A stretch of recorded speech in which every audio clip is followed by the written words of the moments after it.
I'm live. Live. Live from my pissing chair.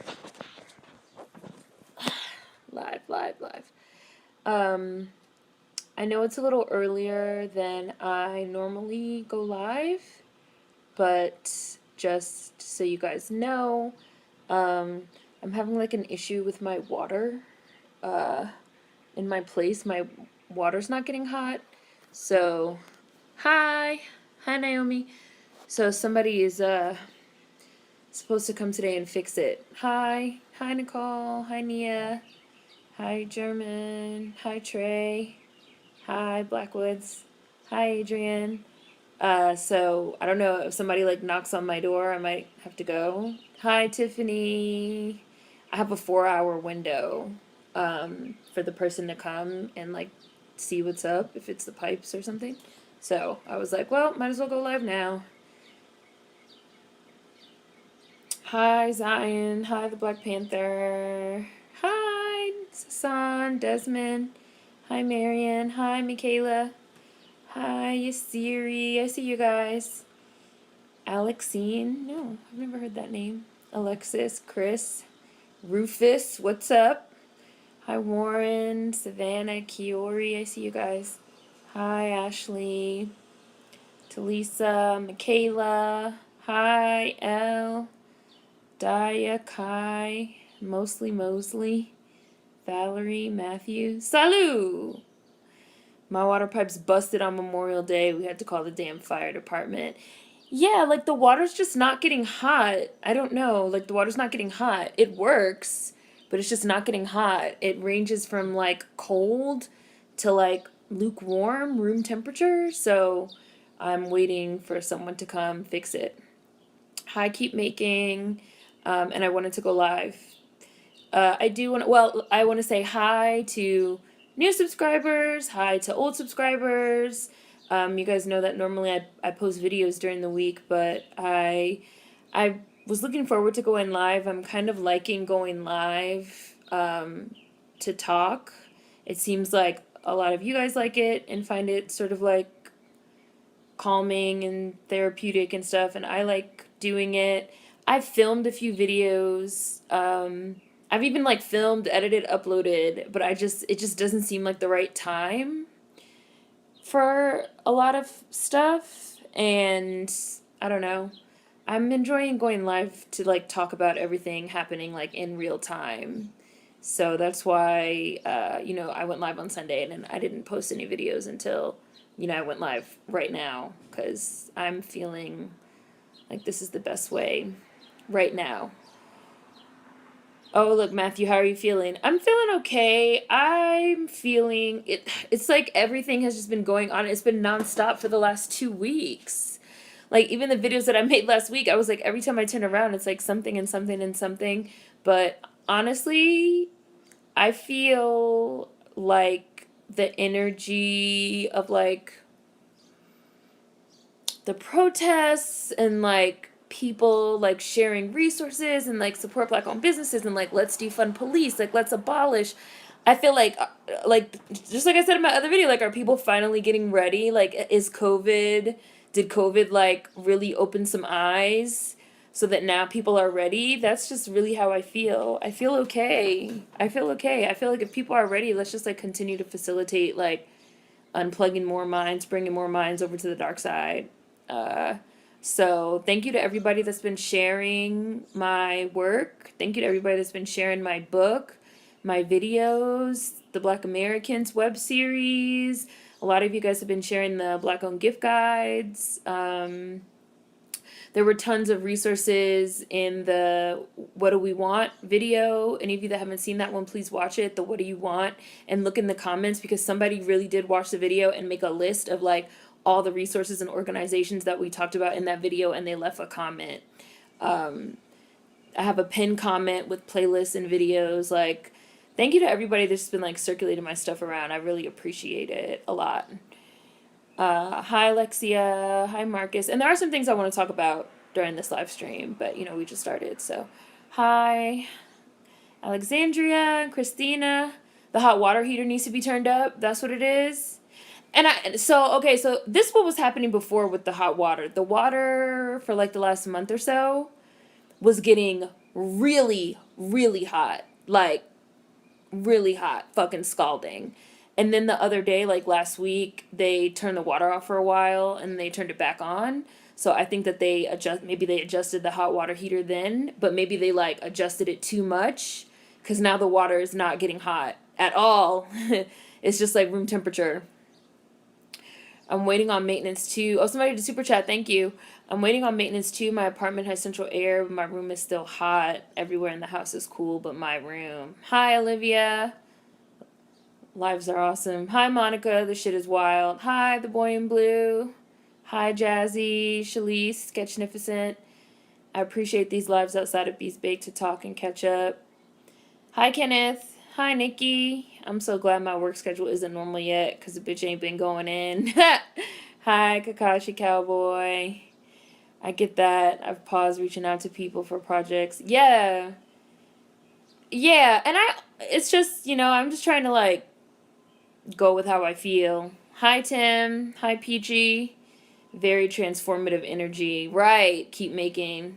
I hope people keep this energy. 2020 is rude. I'll see y'all in 2045. I'm fine. I'm fine. My family's fine. My friends are fine. The people that I know protesting are fine. Things are... So this is what I'm going to say about DC. DC is like heavily... Number one, DC is like surveillance everywhere. Everywhere. Surveillance. Cameras, red light cameras, like cameras on the corner, traffic stops, like speeding tickets, like DC is surveilled. There's a lot of surveillance, and a lot of like police presence and militarized presence. So, but everyone I know and all the people I know like have been safe. I don't know, like no one's getting hurt, which I'm happy about. But the surveillance is really stifling. It's been boiling and boiling, and now the pot is bursting. COVID definitely opened eyes. People care about it. They realize the government is letting us die. Let's hope this change is permanent and not a vanity project. COVID definitely exacerbated it, I believe. Hi, Move Black Always. I see you, Giovanni, Naomi Martez. Hope everyone's doing all right in the wake of everything going on. Hopefully this is a big mindset switch for the community, like you were saying. I've been telling Black people to take a break from going hard online. I'm sure it's been mentally exhausting for a lot of us. And I've also been trying to tell people, like, prioritize, like, self-care as well. Like, yesterday I did Debbie Allen's, like, dance class. I've been doing it every Wednesday for, like, the last 6 or 7 weeks. And yesterday she did it to, like, Marvin Gaye's music and a lot of, like, revolutionary music. And it was just, it felt like a release. Like, it felt really good. Oh, thank you, Trey. Super chat. Hi, Kelly. Hi, Allie. Hi, Chris. Trey with the coins. Hi, J Malik. Hi. These LAPD reads.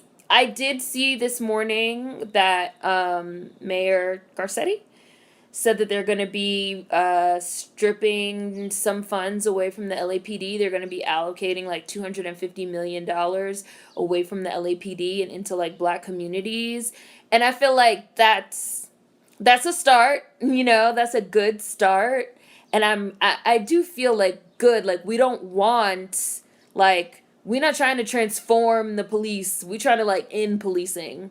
We're trying to like defund the police. 'Cause it's like, when you think about policing, why do you need police, right? Why do you need police? Okay, you need police because there's crime, right? That's what people think. You need police because there's crime. Okay, why is there crime?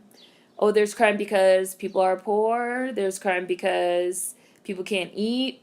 There's crime because, people have nowhere to go. They have nowhere to live. So what we're actually talking about in a lot of ways is we're talking about housing.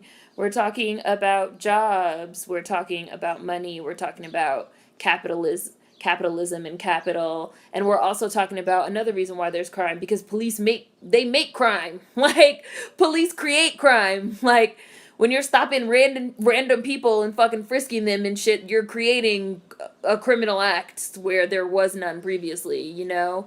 And then you have to start talking about, like, why do police create crime and escalate situations? Oh, it's so they can lock people up. They can throw people in jail, where we can now, Black Americans especially, specifically, can now be used for free labor. So we're still talking about capitalisms. It's like all these things. People act like oh, crime is like, oh, crime. Like, crime is a lot of times crime is a byproduct of, like, neighborhoods that are already not being invested in. You know, citizens that are already not being invested in because we invest all this money into motherfucking police. If we could fucking defund police, divest from policing, and invest money into communities, including community patrolling. Seen a lot of you guys circulating my video on community patrolling. Thank you guys so much. You know, I saw there's this book, The End of Policing, that's actually a free ebook right now. If you type in The End of Policing, you guys will probably be able to find it. One of the things that is said in The End of Policing is that people want to try to turn police into social workers when police are violence workers. They're not social workers. They're not mediators. They're not de-escalators. They're not mental health advocates. Like, they're violence workers, period. I feel like they're fucking criminals. Like, that's it. Hi, Daniel.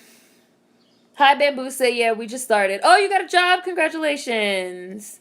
I think a good number of these protesters are just out to be out. Quarantine was putting people on edge. They needed a release to be outside. And unfortunately, this latest tragedy was an excuse for them. I was talking to somebody that said they were concerned about people treating the protests like Coachella, because I keep saying, like, do not post up close of protesters' faces. Don't post video, don't post images. Like, if you want to circulate images, try and, like, either blur out people's faces, identifying marks, tattoos, things of that nature, or just post, like, you know, the big crowd, you know, nothing identifiable, or post people from the back, you know, nothing identifiable. Because something that happened in Ferguson is that, like, leaders and organizers were, like, arrested later on, killed, murdered, people disappeared. So someone said to me they feel like people are treating the protests like Coachella. They're just showing up to, like, take pictures and video and post it on social media, and they don't even care that they might be, like, endangering people's lives. So I do think that people should keep that in mind. While we're here talking about people just motherfucking showing up to protesters, how do y'all feel about these celebrities that have started, like, showing up at protests and giving speeches and shit? I personally feel like a lot of people have gotten tired of them not being the center of attention for, like, a week or two, and they're trying to, like, find ways to, like, recenter themselves in the conversation. Personally, right now at this moment, for me, I don't need to see no celebrity, no rich motherfucker do nothing but open their purse. They don't need to do nothing but what Meg Thee Stallion did, post a nice little receipt. I donated $11,000 to the Black motherfucking Freedom Fund. That's all I need to see. Open your purse. I don't need to see John Boyega serving me crocodile tears like he gives a fuck. Nigga, you don't give a fuck. You don't even like Black Americans, bro. What are you talking about? Like, the performative actions are starting to come out. I filmed a whole video that I edited, uploaded it, and I never made it public because it just didn't seem like the right time. I did a whole video on, like, be careful about, like, you know, people, because we're sort of at that moment now. So just be careful. Just, like, be careful, you know? Read for yourself, Google for yourself, think for yourself all the time. And go with your gut. If your gut feels weird about something, really listen to that. Oh, Warren, you did super chat. Thank you. Thank you for everyone doing super chat. If I haven't gotten to you yet, I will get to you. Thank you for making the content, Seren. I'm loving the energy given towards supporting Black businesses and circulation of Black dollars. Got to keep this going. Yes. And for any of you guys that want to get more resources, please check the Black Friday playlist that has all the Black-owned businesses that I've unboxed and reviewed, as well as links to the Black-owned gift guides. I've done 5 of them already. I started doing them in 2014, 15? So this year will be the 6th Black-owned gift guide. And I also link to the Black owned gift guides on Tumblr, so you can also find information there if you're on Tumblr. I have highlights on Instagram of Black owned businesses. You can look there, and you can always look in the Black Friday playlist. Always, always. Those DC tickets will eat you up. Bro, I have like $600 worth of tickets, of change lane tickets. I could not figure out what I was doing wrong, and it turned out I was trying to like change lanes and like merge somewhere it wasn't allowed. I don't fucking know, dude. Hi, Ori. This whole militarization is so weird. Like, what the fuck is going on? There's no going back to normal. Bye, Nicole. I might have missed you, but bye. We're done funding them to kill us. Right. And it's like the police are paid out of taxpayer dollars. So you also have to understand, if you pay taxes, like all those times that police killed somebody and got away with it, and then there was like a settlement, like, $2 million. The taxpayers paid for that. Police don't have to pay that shit out of pocket. I bet you if they had to start paying that shit out of pocket, there would be no more motherfucking police brutality. Niggas would be like, whoa. They'd be like, whoa, John, put your gun away, because I'm trying to have my pension. Are you trying to pay it out of pocket? Like, that would change everything. Hi, just trying to figure it out. Hi, Kaylin, Sade. Hi, Chocho. Hi, Tiffany. Most crime is because of poverty. It all trickles down. These few weeks have really had my feelings all over. Lost a first cousin and aunt. Had to take a personal day from work because I was making myself sick. Right, and like we are still in the midst of like a pandemic. Like there's a lot going on right now. There's a lot going on right now. For any of you guys that are in LA that don't have a mask or need masks, just so you know, I know somebody that's going to be handing out masks between 4 p.m. and 5 p.m. What's that, Pacific PT? By City Hall in downtown LA, they will be handing out free masks. So for any protesters in LA that's going to need masks, for anybody that doesn't have a mask, doesn't have money for a mask, they will be handing out free masks. Just so you guys know. Oh, thank you, Super Chat, Martez. Thanks for doing the astronomical amount of emotional, physical labor, for keeping us up to date and dropping knowledge every week for years. Thank you. It took all of that for them to reduce funding of police. They've been even more violent with these protests, reinforcing our points, and it's like people just don't want to get it. Thank you, Becca Slayer. Super chat, thank you. COVID not only shined a light on the societal BS, it also eliminated the day-to-day distraction, so there was little else to focus on. Gotta confront the problem now, can't ignore it. That's a good point, Ori. Peace ain't profitable. Marion. Yes, thank you guys. I appreciate it. Basic crimes literally aren't that damn common to have this type of policing in this country. Right. I don't know. Every time that I see, because I was watching this video on YouTube that was about how they're like working towards, how they're like going to be taking this $250 million away from the LAPD. And people were in the comments like, so what if there's a crime and I have to like call 911? How many people have ever actually called 911? How many of you have ever actually called 911? That was my first thought. How many people, like, white people really call 911 a lot? Like, because my first thought was like, niggas don't even call 911. Like, number one, we're scared. Because if you call 911, that's like probably going to make your situation like worse. Number two, like, how many times have you really found yourself in a situation where you were like, let me call 911? White people really think 911 is like their personal, like, goon squad. And when you say, like, we want to defund police and stuff, they'd be like, but what if I need to call 911? Like, then don't call them. That's it. Like, it's not, come on now. Hi, Raise Crandom Girl. Police are bullies. Police get bored and just make up crime. Hi, Rod. I'm extremely overwhelmed. I don't even live in the States. Can't begin to imagine how you all are feeling. You deleted Facebook? Good for you, Savannah. I deleted. Anytime I hear somebody say like they deleted Facebook and Twitter, I'd be like, yes, good for you. I deleted Facebook for good after all this. It's a hellhole. Only gonna see family. Oh, only kept it for family, but now if they want to see me, they can call me. Yeah. I'm seeing people dancing at these protests. Yeah.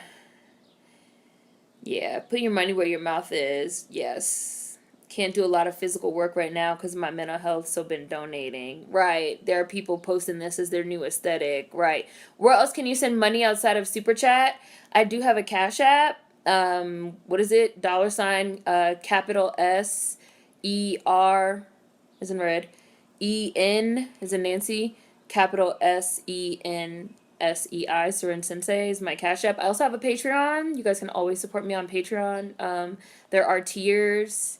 We get a lot of our funding from the Black Americans from Patreon as well. So if you want to support the Black Americans, I have a GoFundMe as well. And I think that's it. I have the Cash App, I have the Patreon, and I have the GoFundMe. And all this information is in the About section of my YouTube. It's all there. All my links to my book are there. Links to like any shirts and merchandise. All that stuff's there. Hi, Nia. I'm going to check out Debbie Allen's dance class. It's so good. It's good. It's good. It's good. Clout. Yeah, it's a lot of clout. Actors, who cares about them? Yeah, it's like I really appreciate this protest and a lot of these like protests as like people's movements. Like, why does John Boyega get a fucking bullhorn? Why do you have a fucking bullhorn and you crying and shit with your fake crocodile tears? Like, who are you? Like, give that number one, nigga, give the bullhorn to a black woman. Start there. And while you're giving her the bullhorn, give her your wallet too. While we're at it. Like, shut up. Oh, and I'm probably not going to get any more jobs for saying this. Your specialty anyway is playing Black Americans in movies as it is, like, and chasing fucking white bitches around. You was chasing a white bitch around as a space janitor in Star Wars. You was chasing a white hoe around and Attack the Block. You was and the white hoe he was chasing around is now motherfucking Doctor Who. The new Doctor Who. Oh, sorry, the new Doctor. Sorry, I don't watch Doctor Who. I know that's like a pet peeve for people that are into Doctor Who. The Doctor. The new Doctor is the bitch from fucking Attack the Block. Like, that's all you do. Like, you talk mad smack about motherfucking Black Americans. Like, mad smack about us trying to exercise our rights. You try to talk bad about Samuel L. Jackson, who's the only reason why you're even in Star Wars. He was the original motherfucking nigga in Star Wars, sir. Now you got a bullhorn and you cry and you got the one lone... He got the one lone tear, y'all. The one lone tear trailing down his face. Boy, bye. And then here come Jordan Peele. Oh, you know I'll give you a job. Jordan Peele, we already knew you would give him a job because you don't like casting Black Americans in your movies. We already knew. Like, what are we talking about? None of this is even what the protest is about. Why are we even talking about motherfuckers now getting jobs in Hollywood? What are we talking? What? Shut up. This is about... motherfucking ending capitalism, ending the police state, defunding the police. Like, shut up. Oh, Chelsea, thank you. Organized chaos. It's funny how the government was okay with reopening businesses, but now when people are protesting, they're concerned about COVID. Open your purse. Young Lean is donating all of his streaming income to Black Lives Matter for the foreseeable future. I don't know who that is, but good for you. I feel like if we want to talk about, like, art and, like, the purpose of art and artists and things of that nature, like, we can talk about that. But that's not the same as, like, people jumping in for attention, you know? I think it's good for, like, artists to create and get paid for their work and, like, utilize that. But that doesn't mean, like, you go and you use your celebrity to, like, now you the head of the movement and shit. No. I just read a Twitter thread of someone talking about interacting with multiple celebrities, acting like they were at Coachella. Yeah. This is an instance when they should just shut up and stay at home. I do think some really miss attention and are doing this. Faux work for profit activism, basically. Yeah, I also don't want to see no posts of, no police hugging. No, I don't want to see no posts of no police hugging.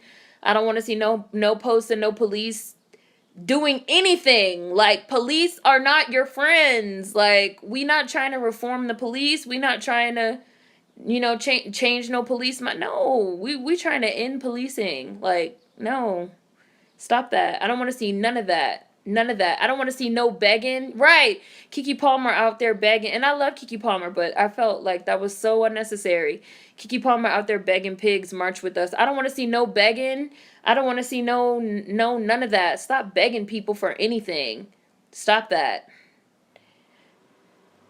Some of them coming from a good place, but people pushing into organizer spaces that they aren't equipped for. Yes. Yeah. I think that this is a big thing. I've had a lot of people also talk to me about this, and I actually talked about this in one of the videos that I filmed, edited and uploaded, but didn't make public because I wasn't sure, like, I just don't know. I didn't know, but a lot of people have said to me they feel like even though there's more people involved this time around, than let's say versus Ferguson, that they feel like it's like less organization and like less of like a unified idea of like what people want, like what do we want, right? Like what do you want? A lot of people feel like there's like less organization, less of an idea of what do people want, and also with the, added aspect of social media, because even just within the last 5 to 6 years, social media has changed a lot, especially Instagram has like changed. So there's a lot of like people that I feel like they have huge platforms, which is good, like Black people that have platforms that they've developed over the last, few years on Instagram and social media. But it's like, since they have a huge platform, they're being pushed into an organizer space. This is Talisa Wilson's comment. Some of them are coming from a good place, but people are pushing them into organizer spaces that they aren't equipped for. I think that's happening a lot. It's like, just because you have a platform, you're being pushed into an organizer space. But that doesn't necessarily make you an organizer. You have a platform, you might have an opinion, but like, do you actually have like organizer knowledge? Like, are you equipped to be in that space, or should somebody else be in that space? You know what I'm saying? You guys hear what I'm saying? In all this, you find yourself praying with the police. People just need to donate and shut up. Hi, Cheyenne. Zion, thank you. You did super chat. It's not lost on me that all this newfound interest amongst others happened when it was impossible to ignore. Some of the celebs are fed up with the industry, but some of them are centering themselves. I was just watching Ray Fisher on Instagram. Ray Fisher on Instagram talking about this shit for 57 people. Like, I was like, you know what? And Ray Fisher's been talking about this type of stuff. He will go live on Instagram and like read out loud from like books on fucking revolution and philosophy and politics. Like, give Ray Fisher a fucking bullhorn if we're gonna be giving him to fucking celebrities, Don't give him to somebody that, like, just this side of a few years ago was acting like Black Americans was, like, nothing. John Boyega, I'm talking to you. Fuck you. Everyone, Seren included, don't forget to take moments for yourself. Thank you, Razy Cranham girl. With celebs, their money will do a lot more than anything else they can possibly do. I'll support actors and celebs who have been vocal about this before all this outrage. Right, exactly. That too, Ashley. You have tons of actors and celebrities and people that have been talking out and speaking out about this type of thing, knowing that, it might hurt their career, but they were still doing it anyway. Like, I watched that John Boyega clip and it just felt so performative. I thought I was going to fucking choke. Like, and I know I'm probably going to, like, why did he have to say that? And I know I'm probably not going to get any jobs after this. Who wants to give me a job? Like, okay, you want a job. We got it. Celebrity culture is definitely going to be different from this point onward. Hi, Yami. I think most celebrities should just shut the fuck up right now, especially when they haven't been talking before. Keep the same energy. As soon as checks roll in, Black business buys only. Yay! Good. People are very sick of celebrities. I think we're oversaturated from social media. Yay! Mistress Cross actually just bought a book from the Instagram gift guide you posted. Also, if you guys look in the My Black Life playlist, that's where the Black book hauls are. There's 3 or 4 of them. Because a lot of people were asking me about, like, Black books. So Black, like, book hauls, I did a video about it a few years ago. I was like, I'm only gonna buy books from like Black authors and like on Black Revolution and stuff, and I started doing not strictly on Black Revolution, but like I was like, I like romance, I like sci-fi, I like all these things, and I can never find any Black authors. So I was like, I'm gonna start buying romance and sci-fi and shit from Black authors only. And I started doing book hauls on the channel. Those are in the My Black Life playlist. Yeah. There's a difference between looking for the media versus the media looking for you. For example, Portia Williams getting caught by the media versus Nick Cannon posing in front of cameras to be noticed. I also saw that Nick Cannon like made a song and a video and like dropped that shit on YouTube. Like that's too much. That's why I'm trying to be really careful about like what am I posting right now. I'm not trying to post no like protest content. It's just weird, you know? I really like the live streams because it's like real time and we can all talk and like I can see you guys' comments and I don't know. Hi Brooke, how you doing, Brookie? You really put me on to committing to buying black. I'm serious now about where I spend or don't spend my money. Your content is so pivotal. Thank you. I just seen some other shit the other day that I posted on Instagram that I was so happy to finally see this going around because I feel like I've been screaming into the void for fucking years. Like black people have like so much spending power. Like trillions with the T, trillions of dollars. We're overrepresented as consumers. They said especially in like industries like entertainment and like personal grooming that a lot of times we make more than 50% of the consumer base. So we're the majority of the consumers. Like we consume, and especially like black Americans, like we are consumers. Like we're constantly consuming. Like we're the most users of social media. Like we are the consumers of culture and the driving force of culture. And it's just like, stop putting your money in like white supremacist infrastructure. You don't have to. And that's why it's so wild to me when people be like, but we have to appeal to white people and we have to like blase blah. Somebody had asked me about venture capitalism in like maybe the last live stream or the one before. They were like, well, what about white people? I mean, black people that want to get money from like venture capitalists. They're trying to get like, you know, donations and investment. And then literally like, I was like, you know, we don't need white people for that either because black people have so much consuming power. Like if black people support you, like the rest will come. Trust me. Literally like the next day I seen that Black Girl Sunscreen became like a multi-million-dollar business and secured like $5 million in like venture funding. And I have Black Girl Sunscreen in the bathroom right now. I have a fucking video in Black Friday about Black Girl Sunscreen. And they never like, it's called Black Girl Sunscreen. Like they never did no type of anything. And it like, we supported them and like the money came. People need to understand that. But we connect everything to whiteness. Like money we connect to whiteness. Like anything good we connect to whiteness. Like we need white people for everything good. It's really weird when actually it's backwards and they're connected to like everything like horrible. Speaking of surveillance, I would love to hear your thoughts on platforms like TikTok. People don't believe me when I say they have developed AI that tracks facial data. What do you mean people don't believe you? Okay, y'all. Okay. Number one, TikTok is owned by the Chinese government and they run facial recognition software on people.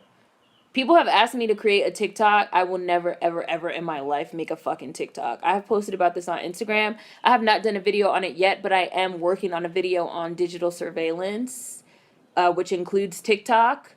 TikTok is literally used to run facial recognition software. That's like low-key the point of the app. So like however millions of people that's like on there, I think it's like 60 million worldwide, something like that.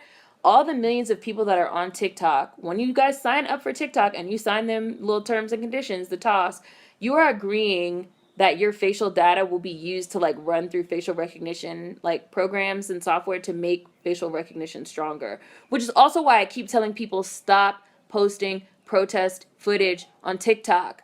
Stop posting protest footage on TikTok. You're making the protesters easily identifiable by facial recognition software.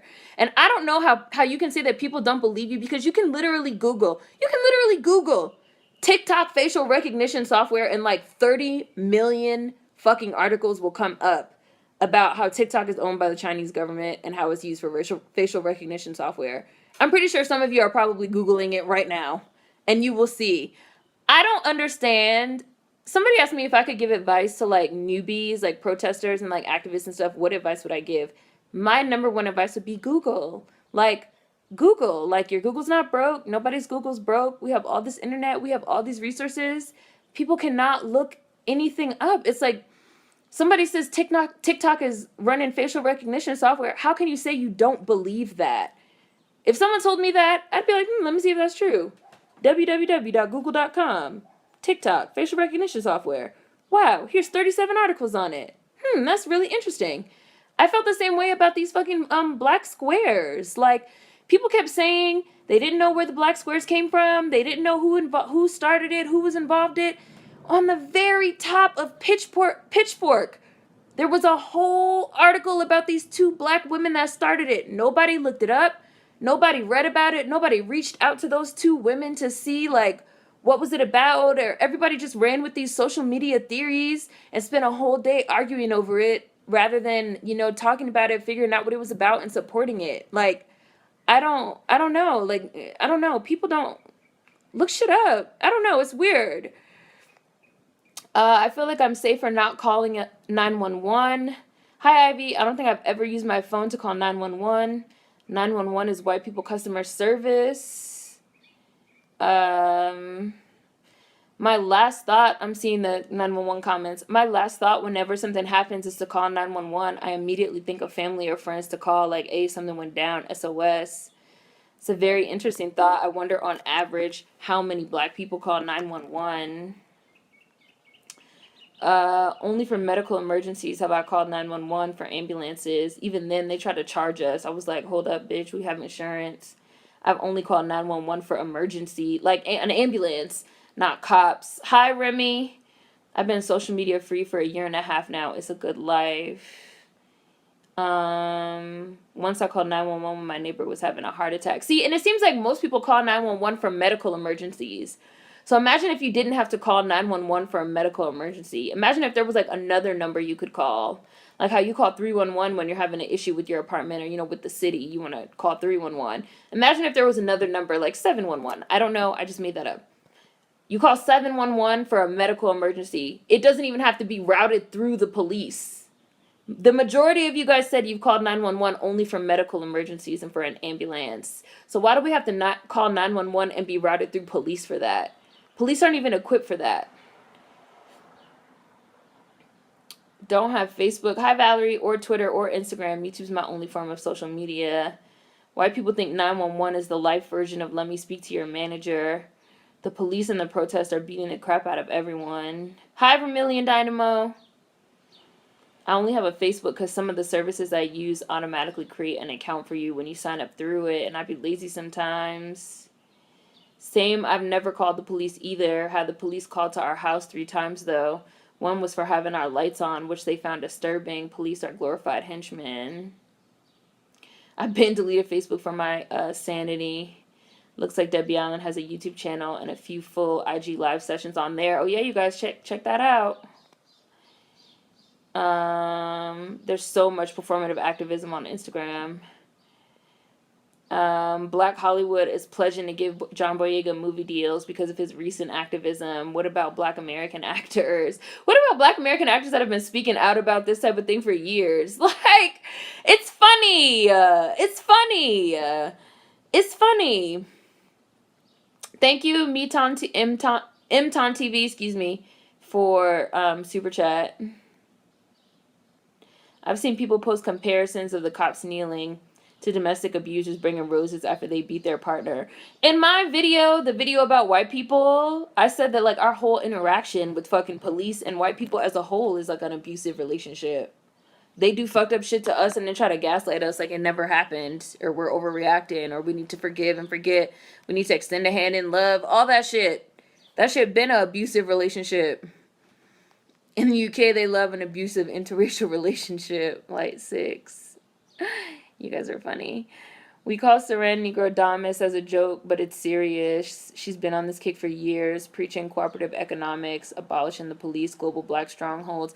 Honestly, though, that's just because I read. Like, people have been saying this since forever.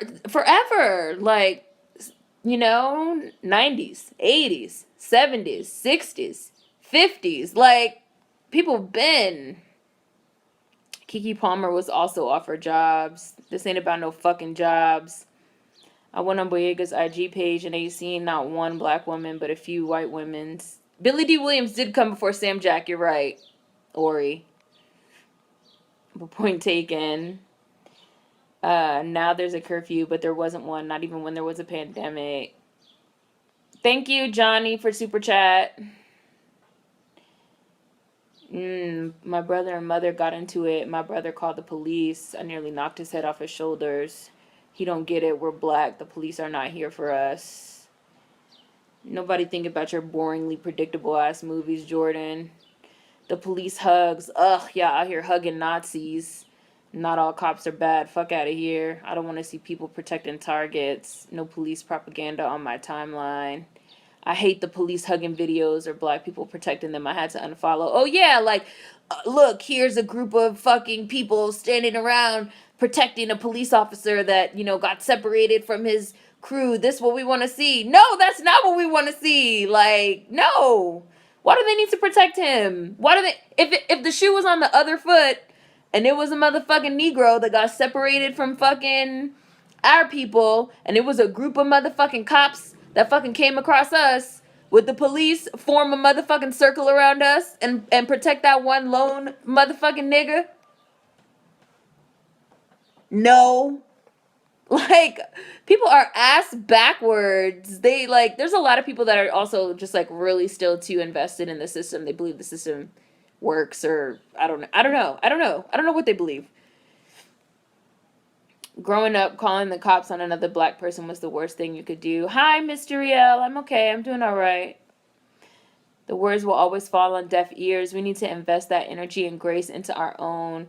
I couldn't even finish the Kiki video. Love her, but I just couldn't do it. Like, people really need to just stop begging. Like, stop begging. Stop begging. Look at us. Love us. We're dying. Like, stop begging white people and non-black people of color for anything. Take your motherfucking $3 trillion in spending power out of the motherfucking sandbox. Take your toys out of the sandbox, niggas, and go home. And by home, I mean invest in black-owned businesses. Invest in black-owned infrastructure. Invest in our communities. Community patrol. Create jobs. Like, people really still have the mindset of, like, begging white people. Like, that we gotta beg them and appeal to them to get anywhere. Fuck them. Fuck them. I saw a video on Twitter where the police fake kneeling. The protesters ran up to them yelling in celebration, and then those same police started shooting at them with tear gas and rubber bullets. Right. We want reparations. I think social media has illusioned a lot of people into thinking that they are activists, and it erases the work that actual activists and community organizers are trying to do. Like, use your platform to amplify their voices. Yeah, I thought that too. I was seeing a lot of like Instagram famous people and young, like 18, 19, 20, 21. But they have like huge platforms because they, they do art or they do this or they do that, being like, I'm going to like start a list of like whatever resources for this and that. And it's like, that's cool. Like, I get where you're going with that, but you have a spreadsheet of like 7 items when you could be using your platform of like millions of people that follow you for your art to like amplify the work. Like, you have organizations that have been doing this for like, again, like 10, 20, 30, 40, 50 years, amplify people. You don't have to be the center of attention. I'm sick of people thinking all celebs are synonymous with social activists. They're selfish and dumb. Stop uplifting them if they don't do the research and open their purse. I can understand people not knowing what John Boyega stood for. The important thing is, will they change their viewpoint of him with that info? It's been great seeing everyone already sort of do things that are clear-cut solutions to policing, like food aid stations, offering daycare services, etc. I see there's somebody in DC, I've been posting this, that is like opening up safe houses. They're asking for volunteers for people, so they have like literally safe houses, like places you can go where you can like get medical treatment, you can get food, you can get all these things that you need right now. Like, somebody amplify that shit. I mean, like I am, but like I'd rather see somebody with like millions and millions of followers amplify that than be like, everybody like drop their favorite whatever, like, and I'm gonna make a spreadsheet. I mean, you can. There's nothing against that. But, like, you can do other stuff, too, Why are people pushing this good cop narrative at a time like this? It doesn't do anything for the cause, in my opinion. I want our own police departments, our own politicians. I want black sovereignty. Right, that's what I want. I want black sovereignty. I want autonomous black communities. I'm not trying to appeal to no whites, no non-black POCs to get them to motherfucking love me. I don't like them. They don't like me. It's fine. I'm trying to find real organizers in my city because we have a lot of clout chasers. Oh, you're in Tampa? Does anybody know any orgs in Tampa? I had to remind people that John Boyega has been slighting us for years, and his current activism is performative and shallow. Hi, Black Academic ASMR. Thank you, Yaska. Hi. Thank you, Kai. I want to ask so many of my friends, where's Kendrick Lamar right now? Where's Bruno Mars? Where the fuck is he during all of this? Bruno Mars is somewhere snorting lines of cocaine with Lana Del Rey, okay? Like,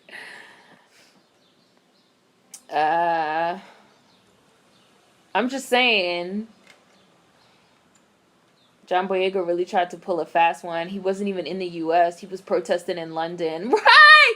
Right! Like, people do not know how to, like, people love a performance. We do, though. We love a performance. Niggas love a motherfucking performance. Technical difficulties keeping me from work, so now I'm back. I'm glad you're back, Nicole. Hi, Alyssa. No Name. No Name is another really good example. She's been talking out for a really long time. I think it started because someone told her that her old rap name was offensive.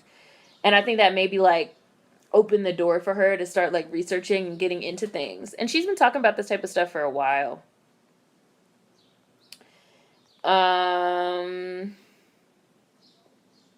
Yeah.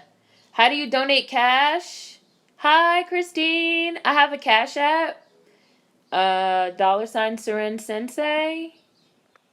Uppercase SEREN, uppercase SENSEI. Why do I keep, like, having to remember how to spell it? And a GoFundMe and a Patreon, you know, which you know. Most of the protests in my city are on the quote-unquote peaceful wave. Despite a lot of looting and businesses being uprooted for one reason or another, they're either libs or not well organized and dangerous. I never saw John's speech that way till you said it like that. Him and his management have completely overshadowed the black women that organized the march he spoke at. Right, now it's going to be all about John Boyega getting jobs. Okay. That's what we're gonna... Okay. All right. Okay. Our impact, our influence once again. Thank you, Seren, for continuing to encourage supporting black businesses. You really put me on to seek out more of them. Yay! I agree with the performative behavior. Frankly, it's exhausting. I'm good, Brooke. I'm glad to hear you're okay. Glad you're able to catch us. I'm doing all right. I feel like...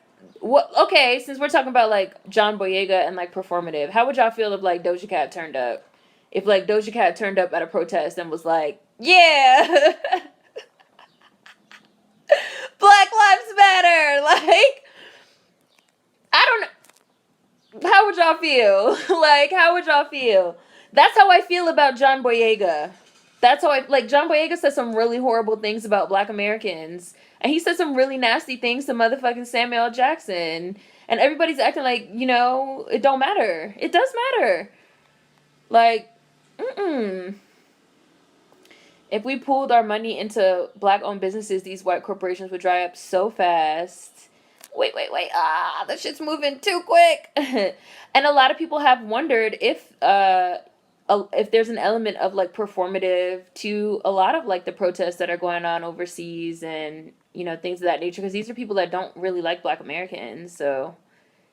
And people aren't really talking about how they don't like black Americans. They're just saying, like, racism is wrong. And, like, it's so hard for POCs and shit. You guys know. I have about 3 videos. Don't call me a motherfucking POC, bitch. I'm fucking black. Like, call me black. Like, I wrote a whole piece of literature on it, too, for, like, riot material. Like, don't call me a non-black POC. I mean, non-black. Don't call me a POC. Because non-black POCs can be fucking racist as fuck and are. Like, I'm black. TikTok is the devil. I deleted my account after 2 weeks and changed my passwords. I would never have a TikTok. Ban TikTok and their fucking racist algorithm. And they're also like a capitalist algorithm too. If you're black and if you're like poor, if the algorithm feels like you look poor, like if there's cracks in the walls or, you know, shit like that, they'll fucking ban your videos. I read all those IG stories you made about surveillance. Am I making a TikTok? Absolutely not. And for any of you that have Instagram and want to follow me on Instagram, my Instagram's on the About section. Everything's there. If you look in TikTok's terms of service, they talk about how many parts of your phone you want, and a majority of it is not even related to TikTok. They want access to your searches and your texts, etc. TikTok is trash. The kids can have that app. Wherever Black Americans go, the rest will follow. ByteDance owns TikTok and facial recognition software is real. I definitely believed it the first time. I had a TikTok and when you told me about the facial recognition, I deleted it for good, just like Zoom. Do y'all know Signal? And now I've never heard of this. Somebody said Signal. It's secure and I use it to privately message people. Yeah. I don't touch TikTok. I never even touch Snap. I'm glad I'm an introvert. Never felt the need to hunt for attention the way these apps encourage, so I miss the BS. People are lazy. It's so easy to believe what you want. Oh, you and BC said lazy at the same time, Monica. That honestly kept me from getting on TikTok, and after they got exposed for anti-blackness, I knew I made the right decision. Yeah, you guys have heard me continuously talk about this, like, digital surveillance article through The New Yorker. And they go in depth in there too about like TikTok and like the facial recognition software and like it's terrifying a little bit. Like it's really scary. Which for any of you that haven't signed up for the newsletter, I will post a link I guess in the comments for the newsletter because I'm going to include that link in the newsletter when I send out the newsletter. The amount of times I've told people Google is your best friend this past week, I felt like my mom telling me look it up when I was younger and I was asking her to spell a word. I feel like social media makes people think, I don't know, they can like bypass Google. It's almost like, well, I read it on social media, so it must be true, which is terrifying. I can't recall ever calling 911 in my life, not even medical. We just rushed to the ER. Only for medical. Download a Signal if I needed it. I only called because I have a license and can't drive. If I could drive, we live right by a hospital. The thing with like the blackout squares, folks arguing over the black squares was just lazy. This is also how I know that a lot of people are like newer to like activism work, but they have like so much influence because they have these huge platforms. Blacking out social media is a tactic that we used before. So I have a video called Blackout. I'm pretty sure it's just like hashtag all caps blackout. I posted it in Instagram stories the other day. So I should have it still in my history. If you guys can't find it by searching for it, I can like link it also in the comments. Blacking out social media is a strategy that you use to like black out anything that's not related to the movement. It's like we're not posting no selfies. We're not posting anything except stuff related to the movement. Like we're trying to like disrupt your normal social media day. We started doing them on Tumblr. That's kind of like where this idea came from. We started doing them on Tumblr. Like you're not just gonna post Doctor Who. You're not gonna post porn. This is before they banned the porn. You're not gonna post porn. You're not gonna get on social media and have like your social media day as usual because all you're gonna see is like black resources, black protests. You're going to see black boxes. You're going to see receipts of people donating money, like several. And it was made by these two black women in the music industry, like their names, where they work. All these things could be found really easily. Their Twitter handles, if you wanted to like talk to them directly, all these things could be found really easily. A bunch of other musicians made posts about it. Like 2 Chainz made a post that was like, the whole point of blackout is not to be silent. Like, people made it crystal clear what it was for and what we were supposed to do. Like, and people just didn't pay attention. They didn't read. They didn't follow the instructions. They was using the wrong hashtags. Then motherfuckers started arguing about it. Niggas spent a whole day arguing and undermining each other. because they didn't even know what it was. They weren't even familiar with this protest strategy because they just got here, but they have this big ass platform to talk shit. That's another thing of what we're talking about, like social media making it so people have a platform, so they're pushed into organizer roles, but they don't know what they're doing or saying, and they're ending up undermining people, and that's the shit I do not like. I said John Boyega is a coon and a performative piece of shit, Kayla, and I'm not buying it. He doesn't like Black Americans, and he's trying to get a job, and I will never support anything he ever does. And Jordan Peele too, both of them.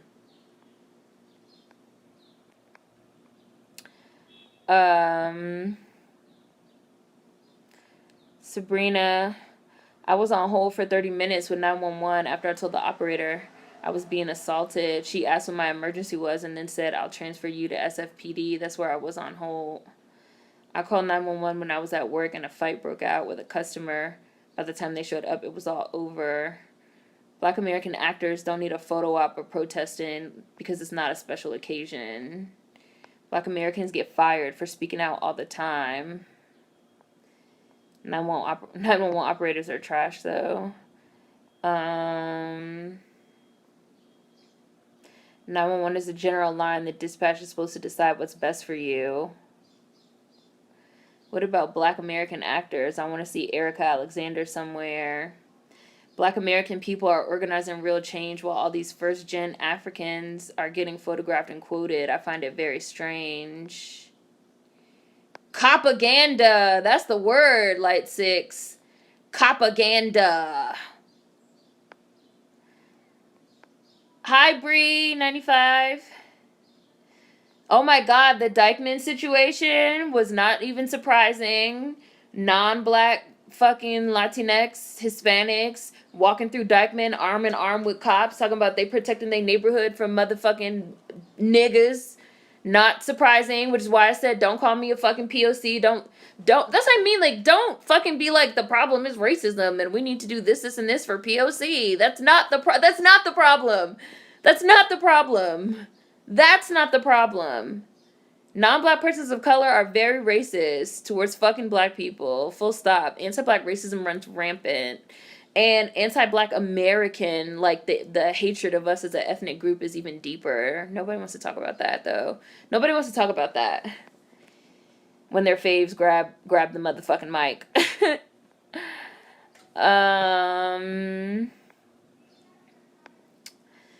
If it were up to me, Black Americans would be in social, economic, and political control of the entire region of the U.S. known as the South.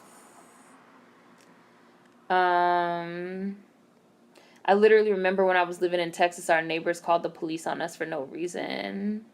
My question is, okay, y'all hugged the police, all that, prayed together, danced together, now what? Right, like, we trying to defund your friends, the cops. We trying to, like, abolish their jobs. We don't want them. Hi, Richie. People out here doing the Cupid Shuffle with the cops. Please stop begging. Kiki was pandering, not gonna lie. Cops doing the nay-nay, then beat your ass. They do the nay-nay while beating your ass, Owen. Like, just like when fucking Hillary Clinton was trying to get, niggas votes and she's out there dancing and shit. Like, shut up. Vegans love comparing black people to animals. I wrote a piece of literature about that for fucking Riot Material. Vegans love comparing black people to animals. They love it. Is there a black-owned equivalent to Amazon? Yes, it's called WeBuyBlack.com. WeBuyBlack.com. They literally call themselves the Amazon of black-owned businesses. WeBuyBlack.com. You guys should also download the official Black Wall Street app. It allows you to find black-owned businesses near you by location. But be careful about having your locations turned on. Don't have your location turned on all the time. I keep my shit turned off.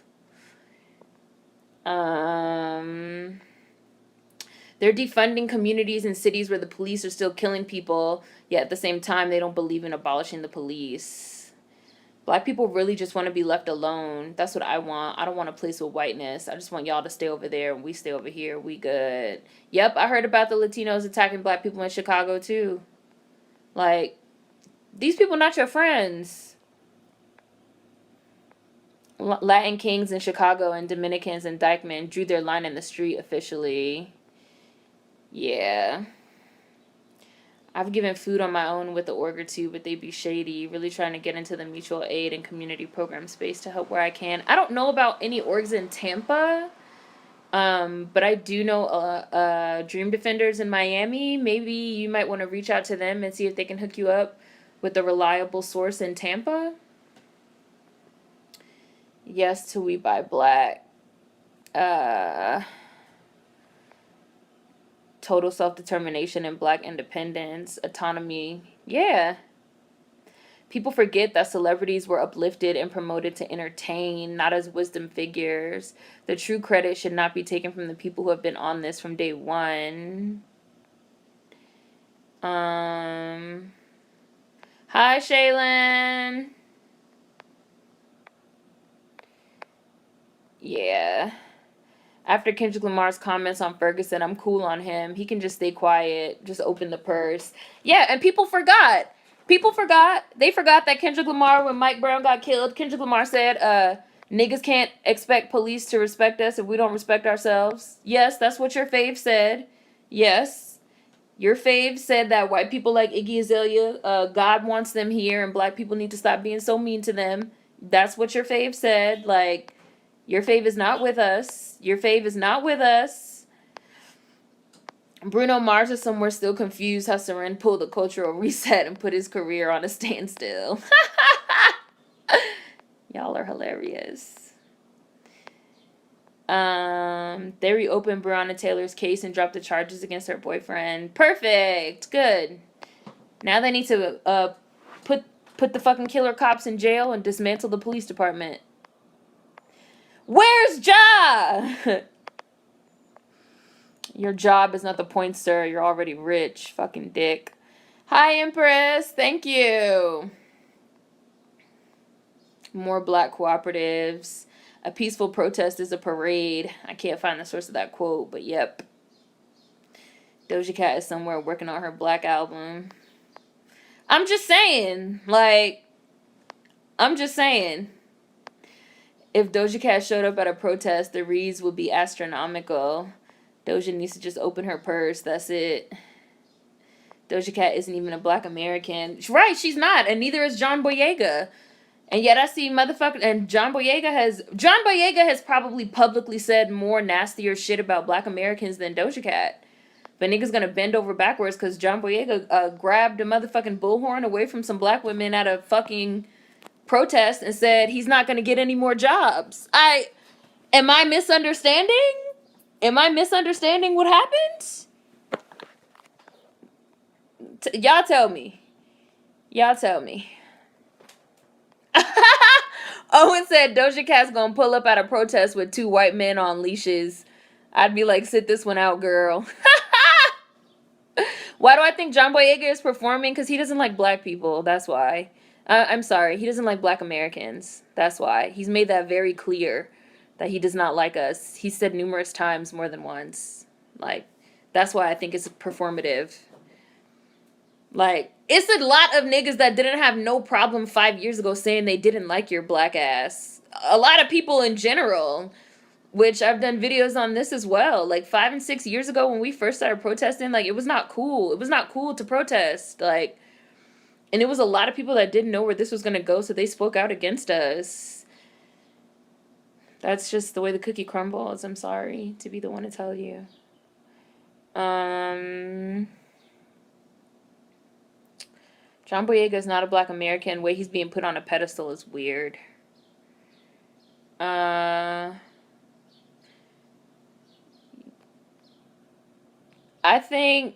I know, I do have to put it on slow mode. It's like going so quick, the fucking chat. Hi, Clarissa. Yeah. People are slurping up John Boyega right now, say they're willing to go to any film he puts out. I mean, and but they were already going to. It is interesting to me. Like, I brought up Doja Cat because it's interesting. Like, people are gonna act like Doja Cat is permanently canceled, but they're not gonna permanently cancel John Boyega. So why do we think that is? I'm serious.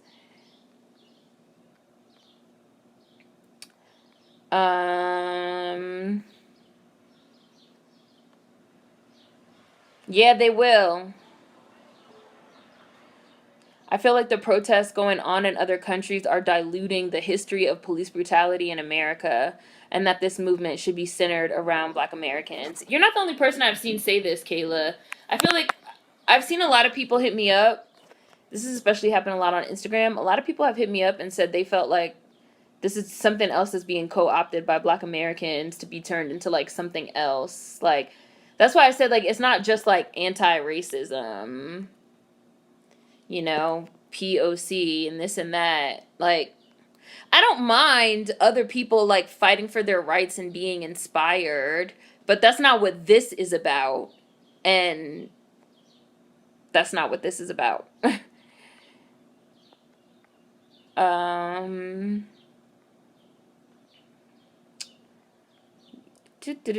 Leah. The military speaks against the usage of TikTok on YouTube.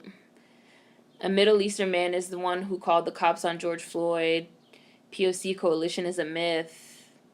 Ever since Black Mirror, shut up and dance, block that camera. Yes to making people do their own research. The tools are in your hands. Stop being lazy.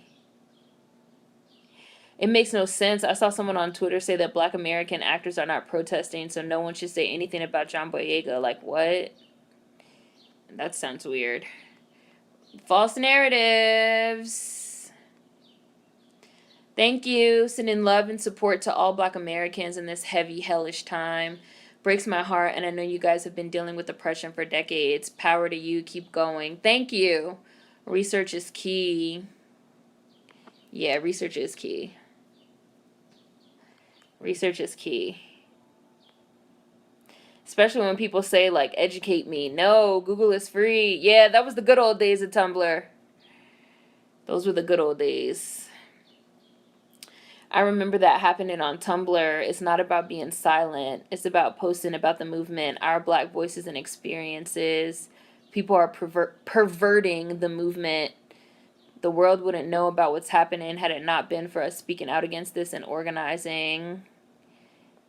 They did. All of Tuesday was a wash. All of Tuesday was wasted. Clotilde. Yeah, you're not supposed to post anything. You're not supposed to post anything. So people can't change. I don't think John Boyega has changed, if that's what you're asking. But that's why I keep bringing up Doja Cat. If Doja Cat showed up at a protest talking about she's changed, would y'all be like, okay, fine? Like, who do we think can change and why?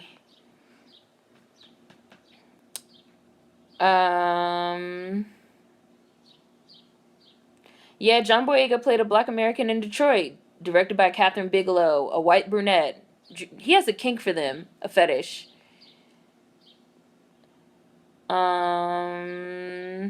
Yes, I have a video. Is Black American its own ethnicity? 3-4 years ago?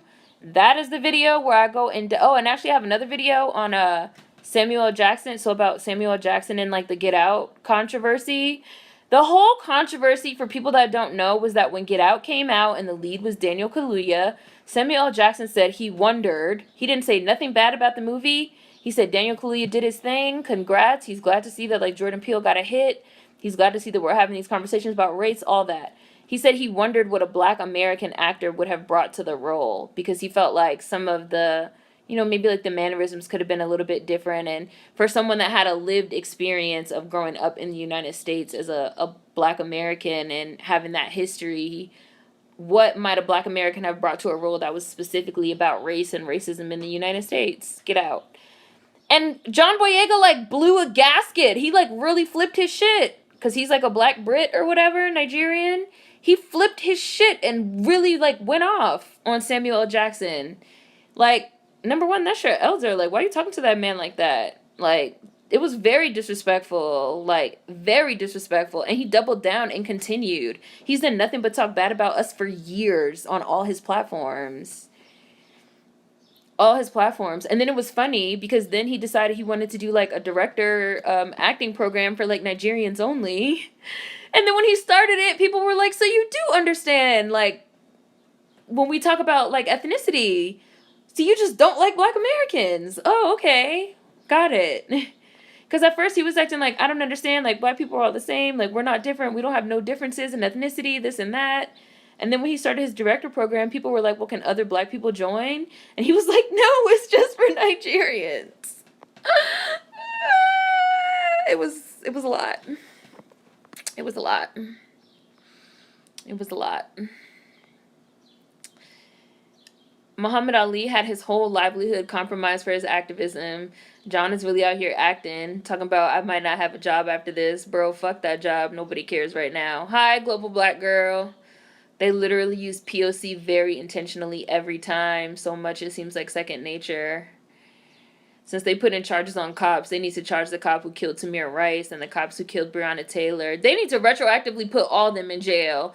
And while we're retroactively doing shit, they also need to retroactively release everyone that's in jail for a nonviolent marijuana offense. Everyone. I just had to throw that in there. Any of you that haven't seen my video on drug addiction rant, I really feel some type of way about all this legalizing of marijuana that's going on, but they not letting niggas out of prison for that shit. I just had to throw that in there. I know it wasn't really related. I see Black folks in interracial relationships using attending spaces to protest to take up space and claim they could be pro-Black and have white partners, especially because they attend the protest with their white partner, which is a weird flex. Oh, wow.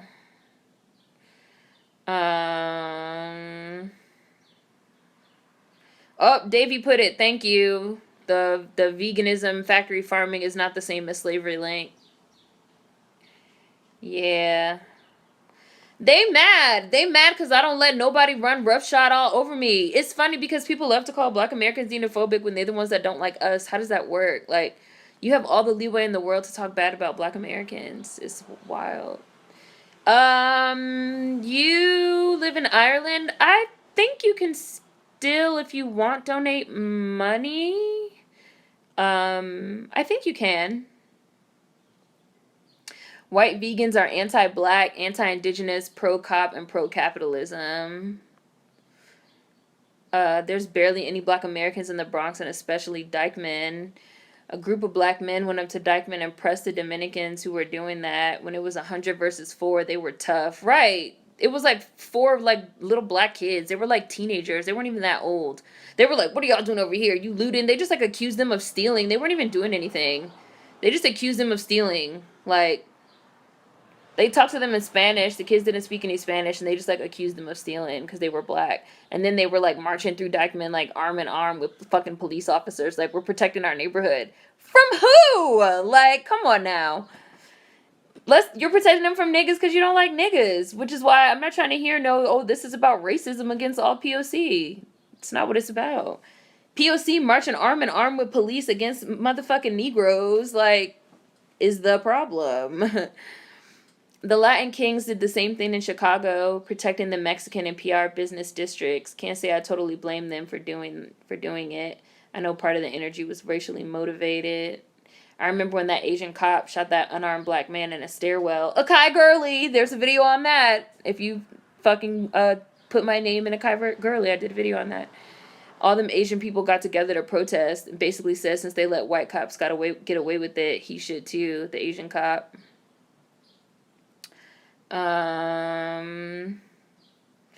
Yeah. Yes, Kendrick Lamar did say that. You could Google it. He said it in Billboard. Like, this isn't even something that he, like, put on Twitter. He said it in a Billboard, like, cover article.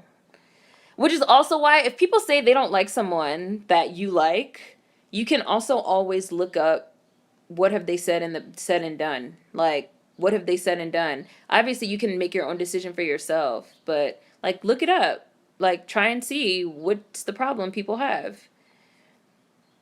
Somebody put Black Collective Movement, TPA, at the BCM Tampa on IG for the person that was looking for a place in Tampa.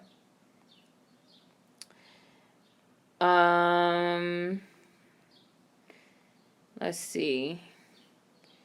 Hi, you missed your notification. I've heard that people are having problems with their notification bells. John Boyega is hella problematic. These folks act like we forgot. Fuck them. They're not getting them reparations checks. They were dissing us for protesting back in the day. Why is T.I. about to be on a panel with Mark Lamont Hill? Make it stop. T.I. likes to examine his daughter's vagina. He really need not be on anybody's panel. He need not be anywhere except talking to a therapist. That was like really creepy and disturbing to me, and I will never let it go. I will never let it go. That's something I can just tell you guys straight up. I will never let go. They didn't cancel Drake and his blackface, so Doja Cat will be fine. Where was I? We've been seeing a lot of movements spark from other movements. It's a natural reaction.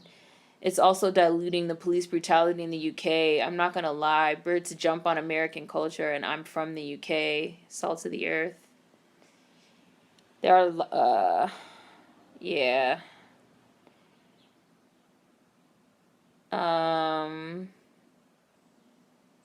Doja Cat. Okay. Doja Cat never did that publicly, though. I said publicly. Publicly. I'm not talking about what Doja Cat did and got doxxed for in private. Like, yeah, that shit was fucking weird. And she rightfully deserved to get canceled. I did, like, several videos on it before it creeped me out too much. And I didn't want to talk about it anymore. But I said what John Boyega did in public and said in public. I'm talking about shit that people said publicly. Star Wars, John Boyega's probably said even worse shit in private that we just don't know about. But, like, I'm talking about what was said and done in public. Star Wars is over. John is trying to stand out. I refuse to see Detroit because John Boyega was in it. John Boyega has yet to apologize for the shit he said to Samuel L. Jackson and against Black Americans. Right, y'all want to talk about can people change? This man has never apologized. He's never apologized. He's never backed down. Like, he's only doubled down. As far as I'm concerned, he hasn't changed. The whole movement has been diluted. Radicals to radicals and radicoons. Doja Cat's gonna show up to protest in her cow outfit. Samuel L. Jackson was right and got dragged for saying that. Nobody defended him. Boyega got his Star Wars coin. He's set for life. Why are MFs worried about him? Millions of us are unemployed. Right. I felt some type of way about that, too. Like, all these people coming out of the woodworks to say they're going to employ John Boyega, who's not unemployable. But there's, like, millions of fucking unemployed and out-of-work motherfucking regular black actors. Like, Jordan Peele, you guys realize Jordan Peele has never, ever cast a Black American in a film. Ever. Never. Never. But, of course, he came out of the woodworks to be like, I'll fucking cast you in a movie, John Boyega. Like, of course you did. Like, and I'm sure your white wife supports it. Like, come on now. Like, I would, like, all these people talking about they're gonna give this person a job and that person a job. Like, if y'all have all this fucking leeway to give motherfuckers jobs, like, step up and fucking create opportunities for fucking regular niggas. How about that? Like, y'all have all these studios and, like, all this opportunity, right? Like, step up and give some regular niggas some shit. No? Europe needs to deal with its own dirty backyard. The protests in the UK are performative. Whether it's performative or not, some folks think certain qualities give them a pass from apologizing or correcting for anti-Black or anti-Black American actions. Thank you, Black Outcast. Thank you so much. I see you did Super Chat. I might not have a job after this. Plenty of people ain't got jobs because of COVID. We don't care.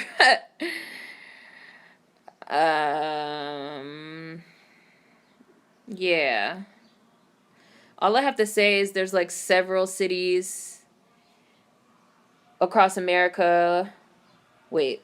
All I have to say is there's several cities across America, like Minneapolis, D.C., Alameda, Oak, etc., with sizable African migrant populations who start cultural centers that only benefit said groups. Yeah, nobody has a problem. You guys know I'm from D.C. I was born and raised in D.C. There's a ton of Ethiopians. When it's like an Ethiopian cultural center, like, nobody cares. Nobody's like, when you gonna let us up in there? You know? There's, like, a respect. There's a respect. We have respect. But if I were to say, like, I'm about to start a Black American Center, everybody would show up and be like, why you not letting us in? You know? Like, nah. Hi Edgar. I hope I didn't miss you. Hi, how are you? Rose Revels. Yep, we have a history of supporting Black Americans. Malcolm X spoke during our inaugural Parliament debate in 1964. Yeah. Samuel L. Jackson got a lot of flack, but when that whole Cynthia Erivo situation occurred, people changed their tune. Some of these celebs be activists for a check. I can't stand Clifford Harris. T.I. is laughable. You didn't hear about that, Daya? T.I.'s daughter spoke out about the sexual abuse and she got dragged. Yes, T.I. said that every year on his daughter's birthday, ever since she was like 13 or 14, every year on his daughter's birthday, he takes her to the doctor to get her fucking hymen checked. What? Excuse me? And they celebrate her birthday, they have a cake, you know, they open presents, and then he like puts a post-it on her door like 9 a.m. like, you know what time it is tomorrow, to like make sure her hymen is intact. Is that not the creepiest thing you've ever fucking heard? Like, he shouldn't be on nobody again. He shouldn't be on nobody's panel. Talk about nothing except being at the therapist's office. Like, he humiliated his daughter. He needs to have everything taken away from him. Whenever I see T.I., that's all I think about when I see him is fucking abusive. Right. Like, no thank you. I go back to watch that Azealia Banks Hot 97 interview often for that iconic T.I. impression. She's my problematic fave and I don't give a fuck. And how many times have I said, like, Azealia Banks is problematic, but, like, I cannot let her go because, like, she be right.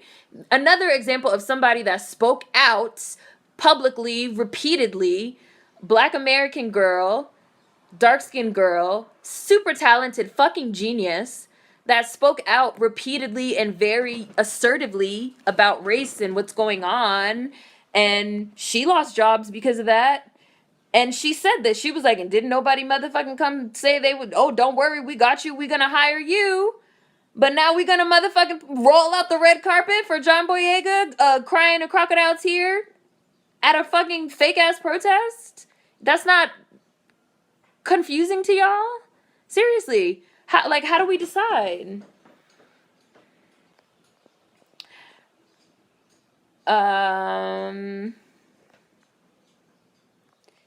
His daughter probably has a lifetime worth of trauma, and he got more than one daughter. He needs to leave his children's bodies alone. I can't imagine ever talking to Samuel L. Jackson like that, so disrespectfully. I think only someone who doesn't understand or value the culture can do that. Like, cancel The Weeknd for what he said about Usher, too. Open your purse! I felt John Boyega was acting when he grabbed the mic. Jordan Peele, who makes money off the Black American experience, made no statement or donations to the movement and is telling. Right, Jordan Peele hasn't made no statement except to say he's going to give John Boyega a job. I'm tired, you guys. I'm exhausted. I don't like, it's too much. Like, just give your fucking energy and your donations and everything to, like, I feel like grassroots organizing is the best, honestly. Y'all got money to pay employees. Open your purse. Fuck out of here. Samuel Jackson had to fucking quote unquote apologize to John Boyega because he ripped him a new one, and like everybody turned against Samuel L. Jackson, who's the OG that made it possible for like so many people to even be in the industry.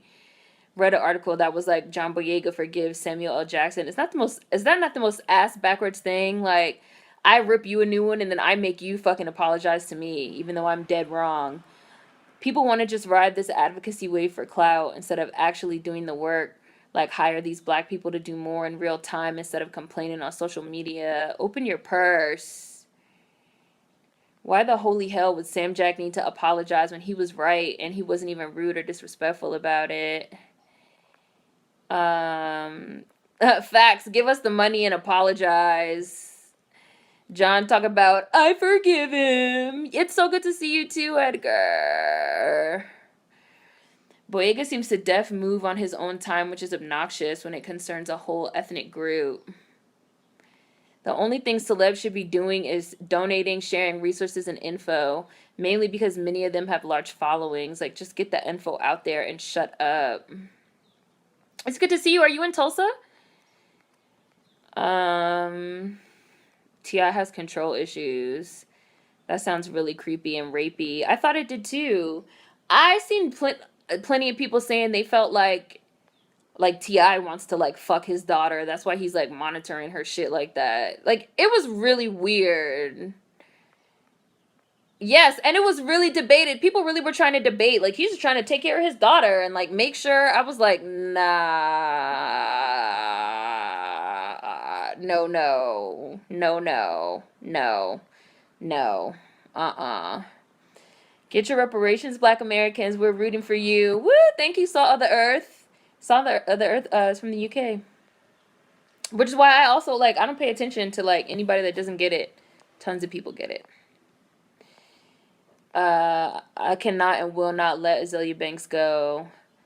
Celebrities do no work and then suddenly are made to be the face of movements. They need to just amplify voices and sit down. Lamonster. Azealia Banks is not Dominican. She's a Black American from Harlem. She was raised uptown and she had a Dominican nanny growing up, but she is not Dominican. That is incorrect. Yeah, Banks is DACS, just raised by Dominican. She's a descendant of American chattel slavery. I've been thinking so much about all the Black Americans who've been saying this stuff for so long. Now the dialogue has caught up, but where's the acknowledgement from the mainstream? I wonder if Breonna Taylor will get a memorial.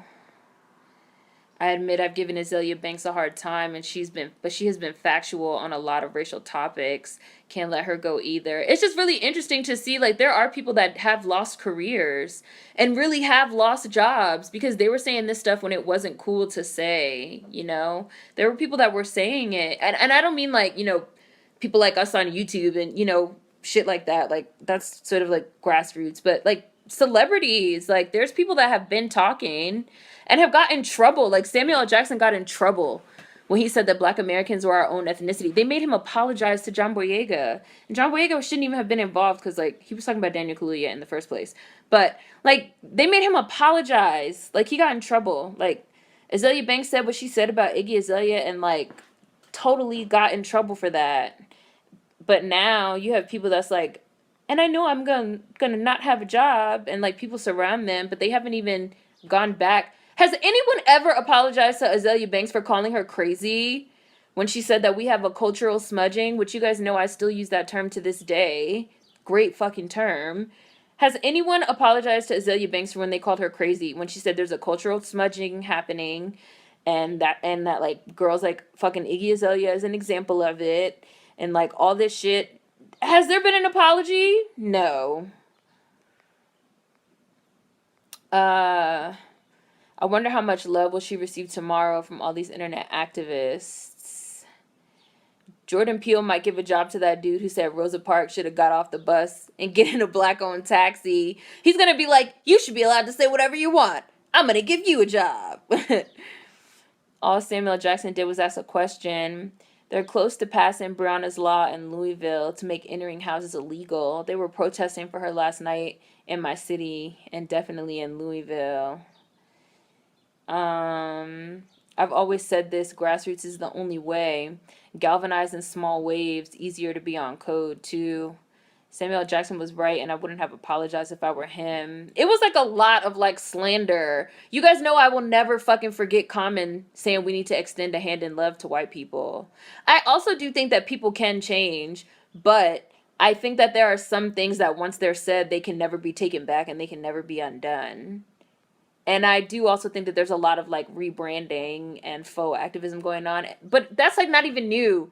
Because I have like an old video on that too. I think I don't even know. What is it called, you guys? Rebranding and photivism or something? Like, I'm so glad that Sam Jack asked that question. Now we have these conversations that have seen the truth in further levels than we expected. Um,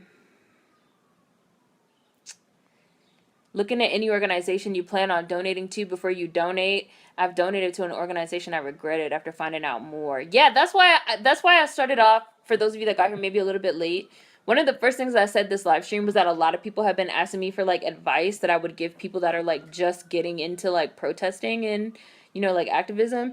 And like my number one advice is like, please like look into stuff, like read about stuff, research. And by research I don't mean like just go through like various pages on social media. Like get off social media and like Google or like look into, or even if like this is a prime example of something that I always do when I see a business or organization, go look at the about page, go look at who's in charge, go look and see if they have a mission statement, go like read and do research. I know that's like really hard. We live in like a time right now where there's like all this like noise and like chatter, especially like on social media, but like probably the best thing you can do for yourself is to like research and like really read about stuff. To the end of the year. Okay, cool. In Tulsa till the end of the year. Cool. How's everything there? How's it going? I don't like Jordan Peele. Never watched the racist P and wait, no, I think you wrote the wrong thing. Key and Peele didn't think Get Out lived up to the hype. Haven't watched The Twilight Zone because of him. He's not as good as people claim. Azalea was right, and I still listen to her music. Hi, Jada. No, nobody has apologized to her. T.I. wrote a novel. Wow. Did he really? Really? What's it called? I never heard of this. People are still calling Azalea Banks crazy, and no one has ever apologized to her, ever. No one ever apologized to AB for anything they've done to her. Hi, Lisa. Azalea be on point. Hi, Shady Saint. Isn't Azalea still banned from Twitter? I'm still banned from Twitter. I'm kind of not feeling all the celebrities at George Floyd's memorial, but I guess it seems like it's a show for them. Oh no, like Azalea Banks is like problematic, and like she said a lot of like fucked up shit. Like a ton of fucked up shit. Absolutely. RZA admitted that she did get spit on. What is the definition of cultural smudging? So the way that Azalea Banks talks about cultural smudging is basically that the sort of the breakdown of our culture, the erosion of our Black American culture is something that happens like slowly over time. It's not just like a clean break, I guess you could say. It's something that like you slowly smudge, like you slowly smudge it out, like you slowly smudge it out. Like you have an Iggy Azalea who's like an Australian chick that's like putting on a black accent, like a fake Southern accent, and they're like dressing her up this certain type of way and like presenting her this certain type of way. But then she can go on Good Morning America and be like a cute white girl with like a funny Australian accent, like non-threatening. But she can like also be in our spaces too, and that's like a cultural smudging. It's kind of like a quiet, slow over time. Like how the water wears at the rock before it is gone, before it disappears. That's like a cultural smudging. A lot of you guys know, like, that's how I feel about like Bruno Mars. It's sort of like he's black adjacent, it's like a brown face, and he can sing and he can dance and he likes to dress up and silk shirt, sun button, his Trinidad James cosplay, gold rings, and things of that nature. It's like an insidious form of like inserting yourself into the culture and then slowly smudging it away. So then the next face that comes, you're a little more used to it. So like when I don't know, a Lil Pump or a Lil Dicky, or when they show up, you're a little more used to it. When a Post Malone shows up, you're a little more used to it. When all these people sort of show up, you're slowly desensitized to it over time. That's like a cultural smudging. I never forgot Common either. Extend a hand in love. I literally hated Common after he said that. I'm done with black celebrities. And then Common went on to win a motherfucking, an Oscar for that protest song they wrote for Selma. I can't listen to Common in his spoken word dialect. Y'all know I have my Common impersonation. Y'all remember his printer commercials for HP? Believe in a world in color. HP's new printer allows you to print whatever you want in a whole spectrum of the rainbow. Isn't color beautiful? Like, this is the way this man talks. It's too much.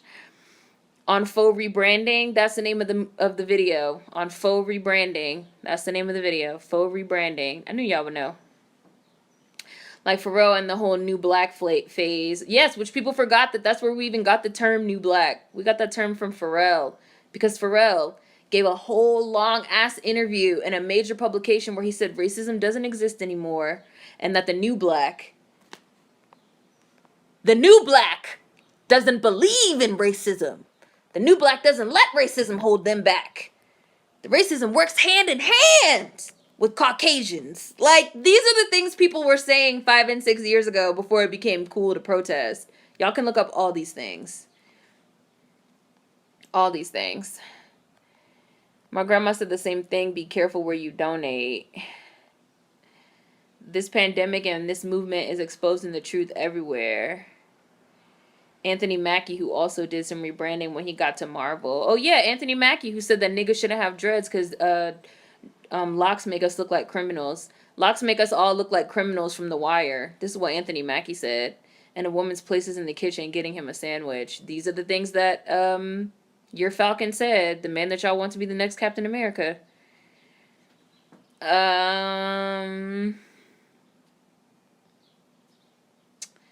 Yeah. Yup. Hi, Vans. They banned a lot of shit from Twitter. A lot of people have said a lot of things about race that would surprise you. Rihanna said Rachel Dolezal was her hero. Yeah, she did. And she said that Rachel Dolezal was changing the way that we think about race. Like, what the fuck does that mean?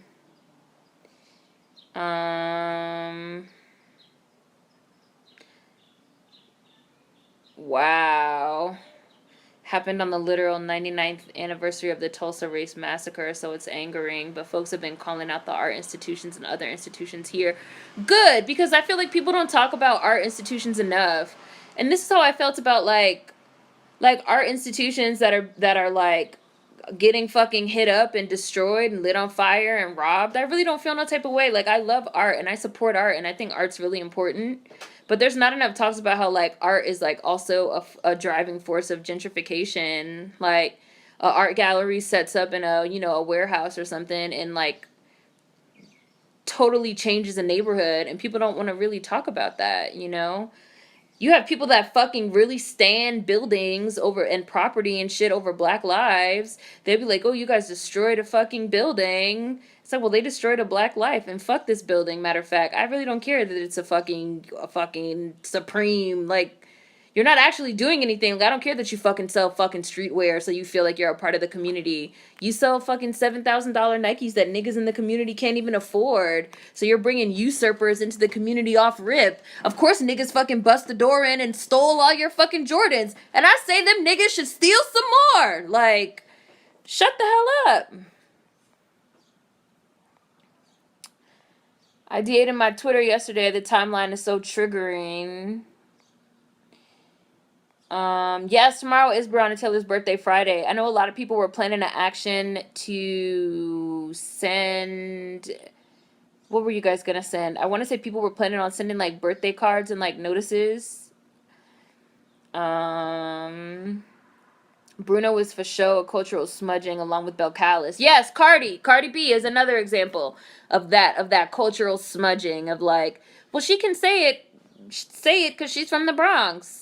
Or because this reason, that reason. It's like, is that really a reason? When Iggy Azalea first came out, I deadass thought she was from Australia. Then later I found out, nah, she's Australian. I was like, okay. Gentrifying our culture over time. Yes, cultural smudging. Yes. Yes. Cultural smudging sounds a lot like a slow genocide. Don't it, though? Don't it? Um... The dual core processor. Yes, he did. Y'all know that's how Common talks. Y'all know that's how Common talks. Y'all know that's how Common talks. What the fuck is the new black? Oh my gosh, Pharrell, you guys have to go read Pharrell's. Oh, he gave a whole speech on how he doesn't believe in racism. But now we'll see Pharrell like on the front lines with a bullhorn. And like whatever, you know, like whatever, that's fine, whatever. But then people be like, what's the problem? You don't think he's changed? Like it's like he could have changed. Like a lot of these people could have changed, but that still doesn't really like. There's some things that were said that were just like, excuse me, like, how could you think this at any moment? Like, how out of touch are you? People are way out of touch. I don't even know why I just said that. Google comment saying that we need to extend a hand in love to white people. So when was this? This was like maybe 2014 or 15. 2014. Comment went on what was it? John Daly. This is when Jon Stewart, when he was still doing the Daily Show. Comment went on there to talk about race and the protesters, and he was like, we don't need to be protesting, and we don't need to be violent, and we don't need to do all this stuff. What we need to do is extend a hand in love to white people. This was the very first time I thought about our relationship with white people as an abusive relationship. Because Common was like, what we need to do is we need to extend a hand in love to white people. And Jon Stewart was trying to throw this man a motherfucking lifeline. He was like, well, but white people need to recognize that they're racist and need to recognize like our white privilege, and we need to like invest money and resources into the black community. Jon Stewart was trying so hard, and Common was like, no, black people, we the ones that need to embrace white people, and we the ones that need to be the bigger person. It's just like when you're in a relationship with somebody and y'all are always fighting, at some point somebody has to be like, hey baby, like I'm gonna be the bigger person and like let it go and like open up the dialogue. And as soon as he said that, I remember thinking after I watched that clip, like, if we're in a relationship with white people, it's abusive. Like, this is an abusive relationship. It's like when somebody abuses you and then they expect you to like continuously take them back again and again. And I never forgot that Common said that. And I will never forget that he said that. Even if he changed his mind, just, this what you do with your platform?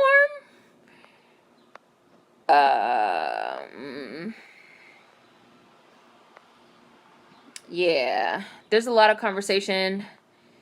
Oh, yeah. About celebrity culture possibly ending, and I'd be happy if that happened.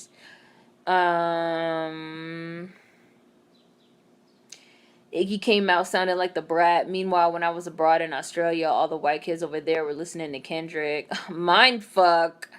Common said we should extend a hand in love to racists on the Jon Stewart show, and he really did try to help Common.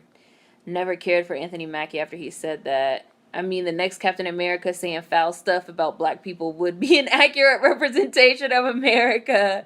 You're right. You're funny. Rihanna did say all that stuff about Rachel Dolezal. She did. She was like, she's making us think differently about race. Maybe she was high or something. I don't know why she said that. I really don't. Rihanna also gave Sean King an award, and she's not a black American either, but folks give her a pass on everything because they like her. Yes, I love Rihanna. Like, I do love her music. I'm a super stan.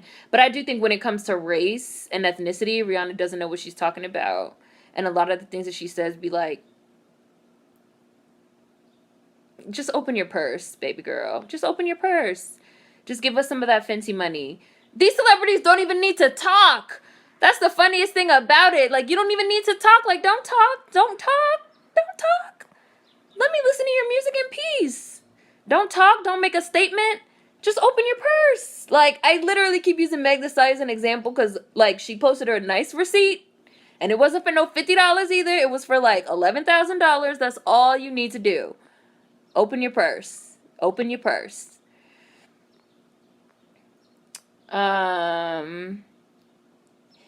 Yeah, that's why a lot of this is weird to me. Like, folks clearly see this as a trend or a payout. While I'm happy stuff is getting done, something is off.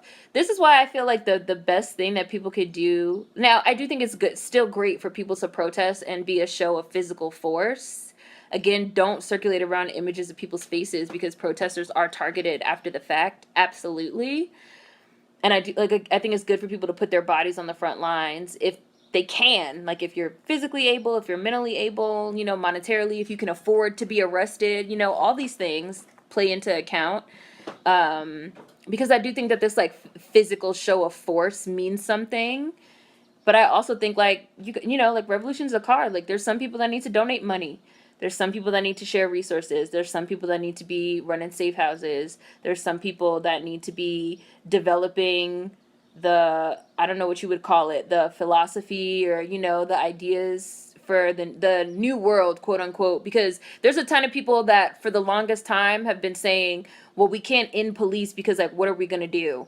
But now you have like whole books, the end of policing. You have whole packets being circulated. This is how we abolish police. Because once people can like see that, it gets into their head of like it's possible. There's stuff for everybody to do. So I'm just to be performative with it just is goofy, especially for celebrities that like I'm not saying don't go to no protests, like that's fine. I know like J. Cole was out there protesting, and I really appreciate protest art personally and music and stuff. And you can also open your purse, also, you know. Um those buildings and other material things can be rebuilt and replaced over time, but time stops moving for the dead.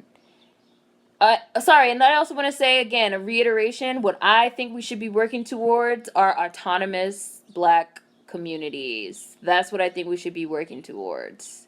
Period. I want to end police. I want to abolish police. I want to end capitalism. I'm an anti-capitalist. I think we need to be working towards creating black-owned infrastructure, black autonomy, our own job creation, circulating our own money within our communities. It is possible. It's totally possible. Like, people always use like Jewish people as an example, but like they really are an example. Like, they really are an example. Like, they don't even call the police because they be having all type of stuff going on in their own communities. They have like people that they call in their own community for that. Like, and people talk about like a lot of stuff with regards to like Jewish people, but I also want to say something that Jewish people did that niggas need to do is learn. Like, Jews was like, oh, we can't even trust other Caucasians because they tried to kill us. Oh, so what we need to do is get our money together, get our money right, a lot of which then came from black Americans and the crooked as fuck music industry. But, they was like, we need to get our shit together. We need to own the buildings. We need to own the neighborhood. We need to own everything. And now they do. Niggas is still pleading with Caucasians and cops. I don't know why. I'm not pleading with nobody. I'm trying to build something. Rihanna's an organization now, so when she speaks, she's gonna have to say what's in her best interest. Rihanna reminds me of the auntie that missed the wave. Culturally slow, not as nuanced. Which is funny because Rihanna used to be up on everything. Maybe her time just came and went. Nah, Rhea's Bayesian. Bayesian, honey. Yeah, I didn't understand why people gave Rihanna a pass for openly supporting slave play just because it has sexual elements. Right. Oh my gosh, that slave play. She did also support that. Like, Rihanna's done a lot of like racially insensitive like things. A lot. Jon Stewart really was throwing common bones. Like, come on. I don't know what happened. Oh, what did Common say? That we need to extend a hand in love to white people and that black people should consider it like a relationship. They're rich before they're black. Not all skin folk are kinfolk. Right, like Rihanna, shut your fine ass up. Let your money talk.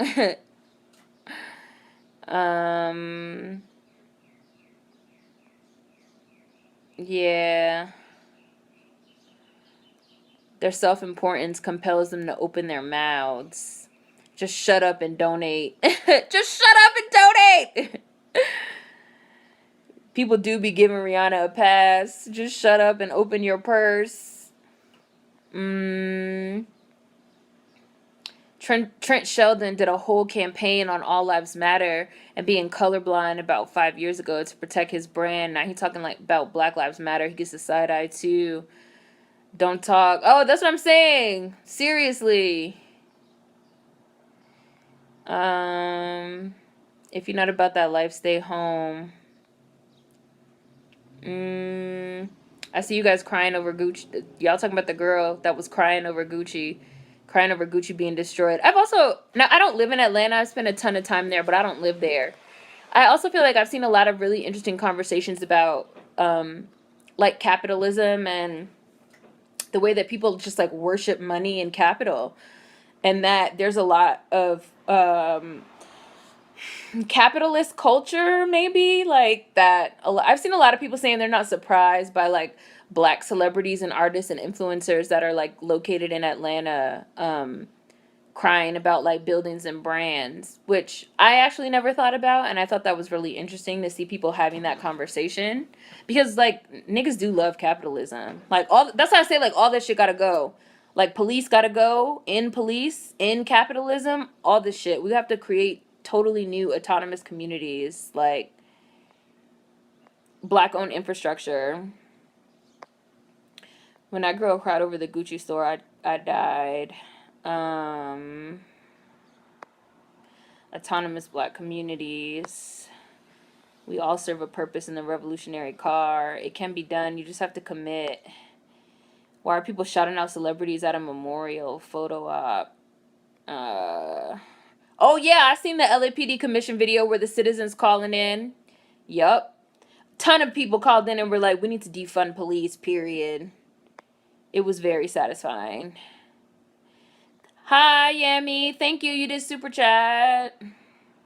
Stop clapping for white people, period. Move them out of the way.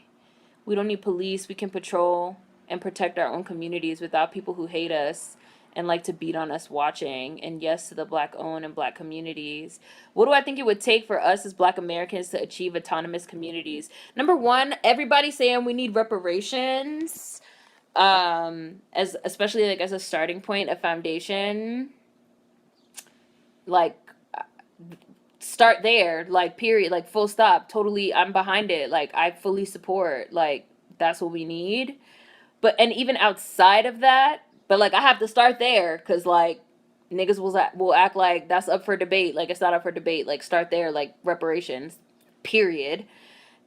Even outside of that, we take our, like I said, like we take our spending money. Like Black Americans have so much spending money. Like we have so much spending money. Like we are such extreme consumers. Like once you really start like researching and like seeing the actual numbers, we mindlessly spend, we consume. And so I think instead of consumption, we turn to creation. So instead of, I'm going to buy my soap from Unilever, which is white owned, I believe it's a Dutch company, but you guys can correct me if it's not Dutch. But it's a white owned brand that their bread and butter is like skin bleaching products in Africa and Southeast Asia, Unilever, and they own so much shit. They own so much shit.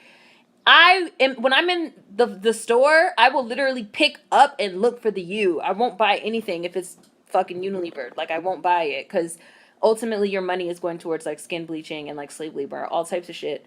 So it's just like instead of buying your Dove bar of soap every week or month or whatever, you like get a Black owned like bar of soap. Even that sounds like something that's so small, right? A lot of the times Black owned businesses to start off with are smaller. So a lot of the times they're more local. A lot of them are, woman owned. So I feel like one of the main places that we should start in supporting each other and supporting our communities and shopping small, shopping local, supporting women is by supporting Black owned businesses. So you can, instead of getting your soap, which you always buy from Dove, you can get your soap from Moni Square. That's where I get my soap from Moni Square. Okay? Now you're supporting, Moni Square is Black woman owned.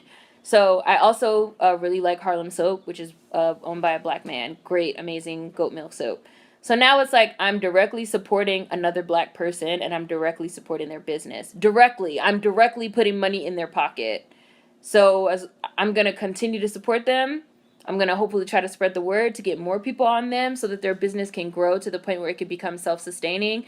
And then maybe they can hire somebody. Maybe they can hire 2 people. Maybe they can hire 3 people. Maybe they can hire a whole team of Black people to assist them with their business. Now we have just created 5 jobs. Right there. Did no white people have to help? Was it no begging and crying and screaming and pleading to white people? That was a simple step-by-step process of how, like, 5 jobs could have just got created by Black people supporting a Black-owned business. And now that's our business is circulating. So I give my money to the business. I'm using them as an example because this, like, actually happened with Money Squared. So now I'm giving them my money. They're paying my money to a Black, I can't think of it right now, employee. They're giving my money to a Black employee. The money is circulating. The dollar is circulating. I know y'all see me like moving my head. It's because I'm holding the iPad. Now the money is circulating. And now that money, instead of being put into the racist white infrastructure of reinforcing fucking skin bleaching, Unilever, I'm directly supporting job creation in my community. We can do things like that on numerous levels. You feel me? You guys know I've talked in depth about community patrolling. Fucking taxes pay police. Taxes pay police. Like, if fucking we didn't have to fucking spend money on fucking police and we could invest that money back into our fucking communities and our community patrolling, like, maybe we could pay motherfuckers to patrol our communities if people don't want to do it for volunteer. Like, we can invest money again into mental health services in the Black community. The point is to invest not only monetary capital, but also emotional capital, our physical labor, our resources, our intelligence, our talent into our own community instead of outsourcing it into the mainstream white infrastructure. That's the point. I've seen a lot of people saying that, like, Black parents should start pulling their fucking student athletes. They need to start pulling their student athletes out of these racist white motherfucking programs, the University of Kentucky and shit. Put them in a fucking HBCU. HBCUs have no money. Like, HBCUs are rapidly running out of money and having to close. Like, we outsource so much fucking talent and funds because we just don't think about it. We mindlessly do it because it's just something that we've always done. It's like an adjustment. It's a mindset shift. And then the very next comment, that'd be wonderful, but I don't see it happening. Too many Black folks still sleep. Lots of us won't learn. I think a lot of Black Americans feel disempowered and don't think we can create and flourish on our own.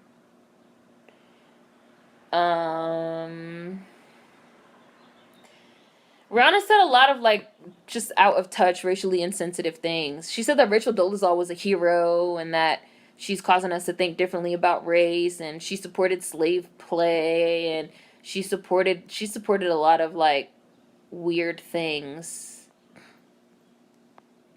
You can look it up right now on YouTube. Rihanna supports slave play. It was just like 5 years ago. I also think that things maybe. What is a time frame that you would say? I feel like things 2 to 3 after 2 to 3 years, things kind of like drop off the radar. Like Rihanna did and said this like 5 years ago and people already forgot. Oh, World Lever said the slave play mess was only last year. Look at Detroit. They have plenty of community initiatives, urban gardening, etc. White supremacy and capitalism are so interwoven with one another. Bye, just trying to figure it out. Capitalism is legitimately a cult. Hi, somebody else did super chat. I might have missed it. In capitalism, I really, a lot of celebrities are not the sharpest tools in the shed. Sorry, but it was just something about that was funny. Capitalism is evil and brainwashes people. Even if they change their minds about the messed up things they said and did, a major part of doing something wrong is, even if you change, people don't have to forget or forgive. That's true. People do have to live with the consequences for their actions, the things they said and did. That's true. Yummy, super chat, thank you. Some people need to stay out of the revolution car. Let them stay asleep when they wake up. We already gone. I see capitalism as similar to a religion. Some people you cannot have a convo about it because they will die on the hill of capitalism. It's because everybody fucking really worships and idolizes money. Like really. And everybody thinks they're going to be rich. Everybody, oh, Jeff Bezos started fucking Amazon in the garage over his house. So can I. I be wanting to tell niggas, nigga, number one, Jeff Bezos is white. Like, let's start there. You are a Negro. Like, you are not the same. Like, you bought into this American propaganda, American exceptionalism. Anybody can be whatever they want here. Pull yourself up by your bootstraps. Race doesn't matter. Blah, blah, blah. Like, anytime a black person says anything to me about Jeff Bezos, my first thought is like, but he's white. Like, how do you idolize this white man? He's going to get so many opportunities and avenues that you will never receive. And I'm also pretty sure he got a loan from his parents to start Amazon. Like, so, like, people idolize capitalists, but don't even be knowing, like, these white people be having, like, so much money and shit behind the scenes, and parents, and privilege, and opportunities, and all this shit. But niggas is like, I could start a fucking business in my garage, too, and become a multi-billionaire. But even should you be a fucking multi-billionaire? Should anybody be a fucking multi-billionaire while people are sleeping on the streets? But you worship money? It makes no sense. Everybody's so fucking selfish and greedy. It's wild. I live in Atlanta, and yes, many black celebrities worship Lenox Mall and Buckhead. That is the you made it point in Atlanta. Yeah. Anybody that hasn't watched my video on integration to know how I feel, like, watch my video on integration to know how I feel about, like, mainstream white infrastructure and how we shouldn't be in it. Integration. Would you say, Seren, would you say that black Americans have a Stockholm syndrome? Oh shit! The iPad is dying. Where can I plug it in? Think I could plug it in over here. Had to move. Cause the iPad's dying. Had to move, guys. Sorry, hold on. I plugged it in, so that should be fine. Hopefully, it doesn't die on me. Uh-oh.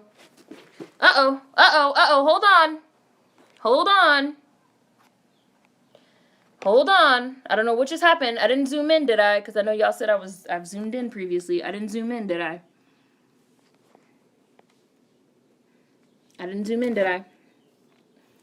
Without capitalism, no iPad, no electricity. That's actually untrue because electricity and iPads and shit like that can fucking exist without a capitalist structure that says I have to pay for them. My electricity could be free. Why do I have to pay for it? This iPad could have been free. Why did I have to pay for it? Huh? I'm sure it didn't take as much money as they ask you to pay for these electronics to fucking build them over in fucking China. Capitalism really has you in a fucking headlock. You think everything has to cost money. Stupid. Block. Dumbass. Without capitalism, no iPad, no electricity. Or they could just give away all these things for free. Idiot. Y'all really love money. Oh, Brooke got your ass before I could.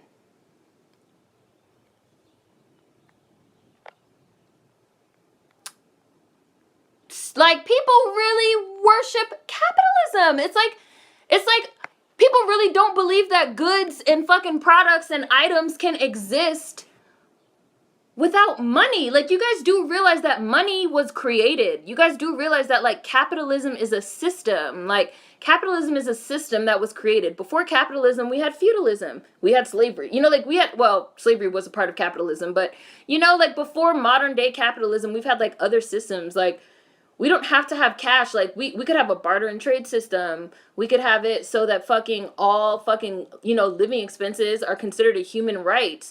Like, you get housing, you get electricity, you get heat, you get cooling, you know, you get all these things that you don't have to pay for them. Like, people think God created money and these systems. People really genuinely believe we cannot have these systems without capital. Paper money and shit hasn't even been around that long. Like, in the grand scheme of, like, history and, like, life and society, like, paper money hasn't even been around that long. And now we're even into, like, digital currency and shit like that. Like capitalism is a system that was invented. It was created. We can get into another system. Y'all, unplug your brains. Unplug your brains. Unplug your brains. Unplug your brains. Where was I in the chat? I just got down to the bottom. Y'all know once we start talking about capitalism, I get hot and agitated. Now I'm sweating. Like, anyways, let's keep going. Let me scroll back up. Seren, would you say that Black Americans have a Stockholm Syndrome type of situation with this country and white supremacy? I know that you said you think of it as an abusive relationship. Yes, I do think we have a Stockholm Syndrome type of situation. Yes, I do. Niggas can't let go. Niggas would rather have acceptance from white people than totally disengage from the white supremacist infrastructure and try to create something new.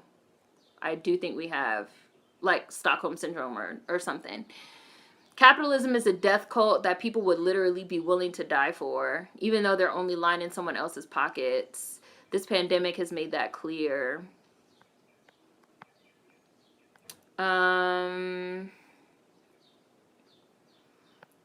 Yeah. You could start anywhere, but yes, we are owed reparations. Yeah. Also, Atlanta uses the city lines as a separation of class. If you look like you don't belong or can't buy a Chanel bag, they will look at you as a waste of space. Atlanta classism needs a study on it. Unilever is headquartered in London. Thank you, Hitflix. No, Dr. Bronner's soap is not Black owned, but Dr. Woods, which I have done a unboxing video on in the Black Friday playlist. Dr. Woods is very similar to Dr. Bronner's, and Dr. Woods is Black owned. It's owned by the family that owns Sylvia's restaurant in Harlem.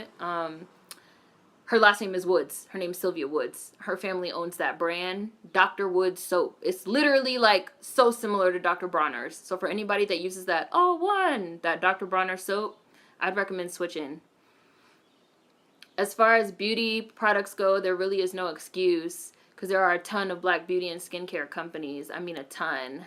Black and Green is a great marketplace with a variety of Black brands. I love Black and Greens. Please support them. Last year, their owner had she got in a horrible car accident and she was in a coma for a while. But luckily, she has a really great team of Black women around her that were able to keep Black and Green going. Please support them. I'm sure she probably has like tons of medical bills that she has to pay because she was in a coma for a while. The more we support the community, the more the community can support us. Who's buying Dove soap? Yay, Clotilde, their soap is so good. My body soap, skincare products, deodorant, makeup, and hair products are all Black owned. Exactly. You support Black owned businesses and they hire Black people and on and on. And it's like once you also start learning about like Black Wall Street, which was not only in Tulsa, but they also had one in Little Rock, Arkansas. Like they had them in several places. You could literally have like, you know, a town, a spring up around, you know, these Black owned businesses were circulating dollars. Those of you that watch the Black Americans season 1 know that I did an extras in Little Rock on tons of things that I saw there. I would highly recommend anybody visit the Mosaic Templars museum and historical site in Arkansas, which the Mosaic Templars was a Black American fraternal organization that was meant for Black American self-empowerment in Arkansas.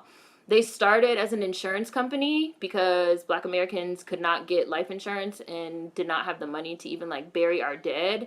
And cemeteries were segregated anyway, so we couldn't even be buried in the cemetery, like all types of stuff. So they started off as an insurance organization. So they signed people up. People like sent money. And it was, you know, so it's like insurance, like you pay in. And then when something happens and you need a loan or you need a bill or something like that, they send you a check. And like it started off as in life insurance and being able to like bury people, and it grew. So it grew into like financing businesses and like financing homes, financing all these things. Purely Black owned. There were no white people involved. Mosaic Templars. Feel free to Google that.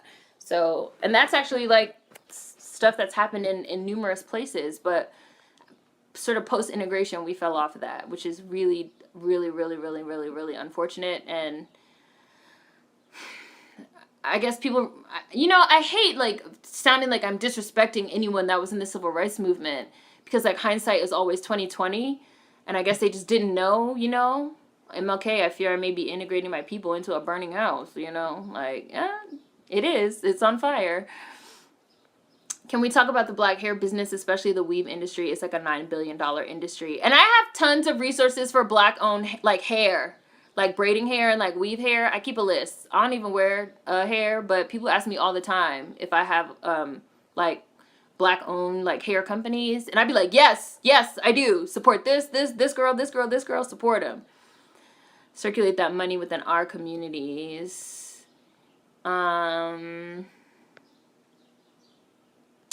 Yeah. Oh, thank you. I saw some more super chat.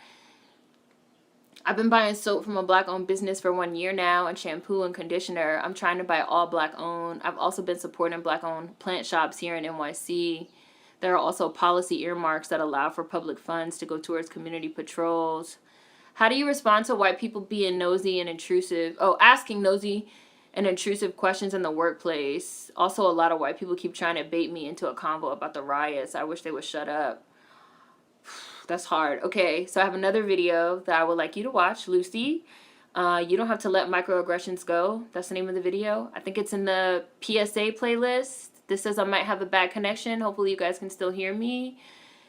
I would not be baited by white people into a conversation about riots that's going to end in, like, you losing your job, you know, because they will do that shit.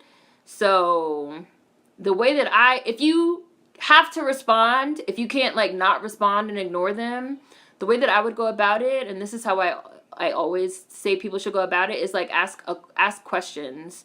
So they say something to you. If they say to you, like, oh, what do you think about the riots and stuff? You'd be like, what do you think about the riots? They're white, so they're going to tell you what they think. They're going to tell you what they think.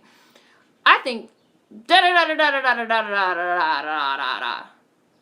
Oh, why do you think that? Oh, because this and this and this. How do you think that sounds? You know, like, ask questions. I would just, like, ask questions. You don't ever have to give them your opinion. Just let them talk.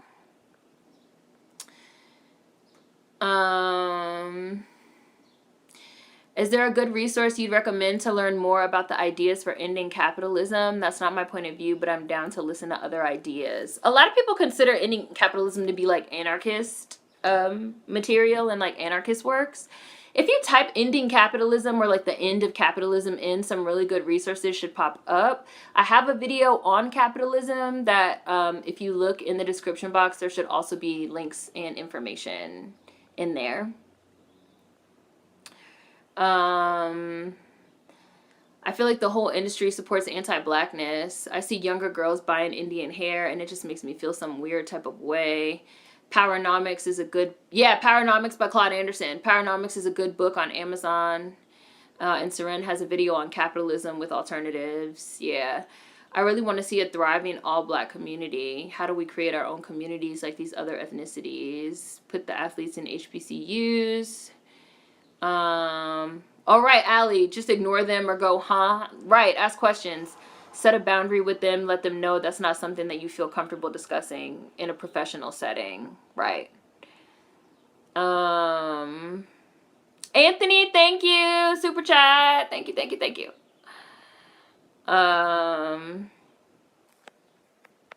got to your question, Lucy. Sorry, I was behind. It's going to take me a minute, but I got there. People cannot live without capitalism. Everybody wants to be a billionaire before they die, like sis. Do you know how many homeless people under the freeway that will take? Jeff Bezos started in a garage with a $300,000 loan from his parents. It's money worship. So true.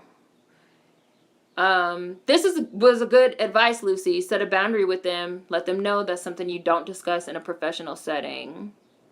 Wealth hoarding, and these niggas don't even get taxed. Rich people don't even pay their fair share. A lot of them get a loan from their parents. That's white generational wealth. In America, descendants of American chattel slavery should be paid reparations by America, especially because a lot of us live here to this day. Every community should do that for themselves and not blur the lines. People try to make reparations seem like it's, like, so confusing. Like, oh my God, who will get it? How will we pay them? Number one, I never want to hear somebody ever say, how are we going to come up with the money?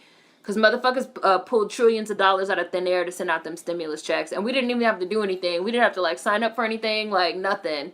So, miss me, this shit proved that the money can be came up with, number one. So now the whole argument of like, well, how do we know? How do we know? We have a motherfucking census every 10 years where everybody has to like fill out a form of like who they are. We could very easily put like racial and ethnic fucking makeup on there, like very easily. And people are, niggas is not gonna fucking lie on that and pretend to be fucking Black Americans as much as they hate us. Please. It will fucking kill them to be like, descendant of slavery. Like, it would kill them. As much as they talk shit about us being fucking slave babies and shit. But it's like, we were property. Like, there's property taxes. Like, there's all types. I'm not saying that it would be like the easiest thing in the world that we could snap our fingers and do it. But people think that just because something isn't easy, that means it's impossible. That's not what it means. Like, besides census, we have all type of government records and documentation. People fucking trace their lineage. Now you have fucking DNA. I would never do a DNA test, but you have like DNA tests. You have all these resources as to figuring out who people are. But as soon as you start talking about resources, how will we know? How will we know who gets it? How will we find the money to pay for it? Why do these Black Americans feel like reparations is something that's really possible? Like, please. Please. I don't want to hear it. Jeff Bezos got a $245,000 loan from his parents in 1995 to start Amazon. A lot of people have such low self-esteem, and the only thing that makes them feel good is money. The Black Panthers were communists, and Angela Davis has been writing about racism from an anti-capitalist lens for a long time. Just 2 examples to look into. Since I'm like, almost dying now, when I get to the bottom of the chat, we can go because the iPad needs to charge. Dr. Bronner is not Black owned. The founder is a white German man. Money can't buy a person health, self-esteem, or confidence. We have rules against spending in white businesses in those pre-integration Black communities enforced with a real penalty. Post-traumatic slave syndrome. Yeah. Oh, you got through. Sorry, I saw somebody that got through getting blocked. Well, I got you blocked. Isn't there one village in some Latin country that sources their own internet Wi-Fi and is totally free for their village? Oh, I hadn't heard of that. Black Americans definitely have an issue with being severely brainwashed, but we should really stop using Stockholm Syndrome to name it, said Vermilion Dynamo. That was your first block, Brooke. People will sell their souls for money. Cash is king. People really believe that they too will become extremely wealthy. You really think doctors are going to be giving their services for free? Doctors give their services for free all the time. Aren't motherfuckers right now at this very moment circulating around all these resources of lawyers and doctors and medics and all these people that are doing shit for free and pro bono? Like, or if you want to talk about payment, who says payment has to be cash? Like, who says that payment has to be monetary? Like, y'all really think that there's no way to live outside of a capitalist infrastructure? Like, you really genuinely believe in your heart of hearts that there's no way to live outside of, like, a capitalist infrastructure? That's sad to me. Like, I'm depressed for you. Like, isn't the whole point of being a doctor... Like, I'm going to read this comment again. You really think doctors are going to be giving their services for free? Isn't the whole point of being a doctor supposed to be to help people? Don't doctors have to take a motherfucking ethical oath as soon as they become doctors, that the whole point of what they're doing is to help people and save lives? Or do they fucking pledge allegiance on a stack of cash and be like, yeah, bitch, we here to make money? Like, and if that's how we feel about doctors in the medical system, then the doctors in the medical system should be fucking dismantled. Like, the fuck?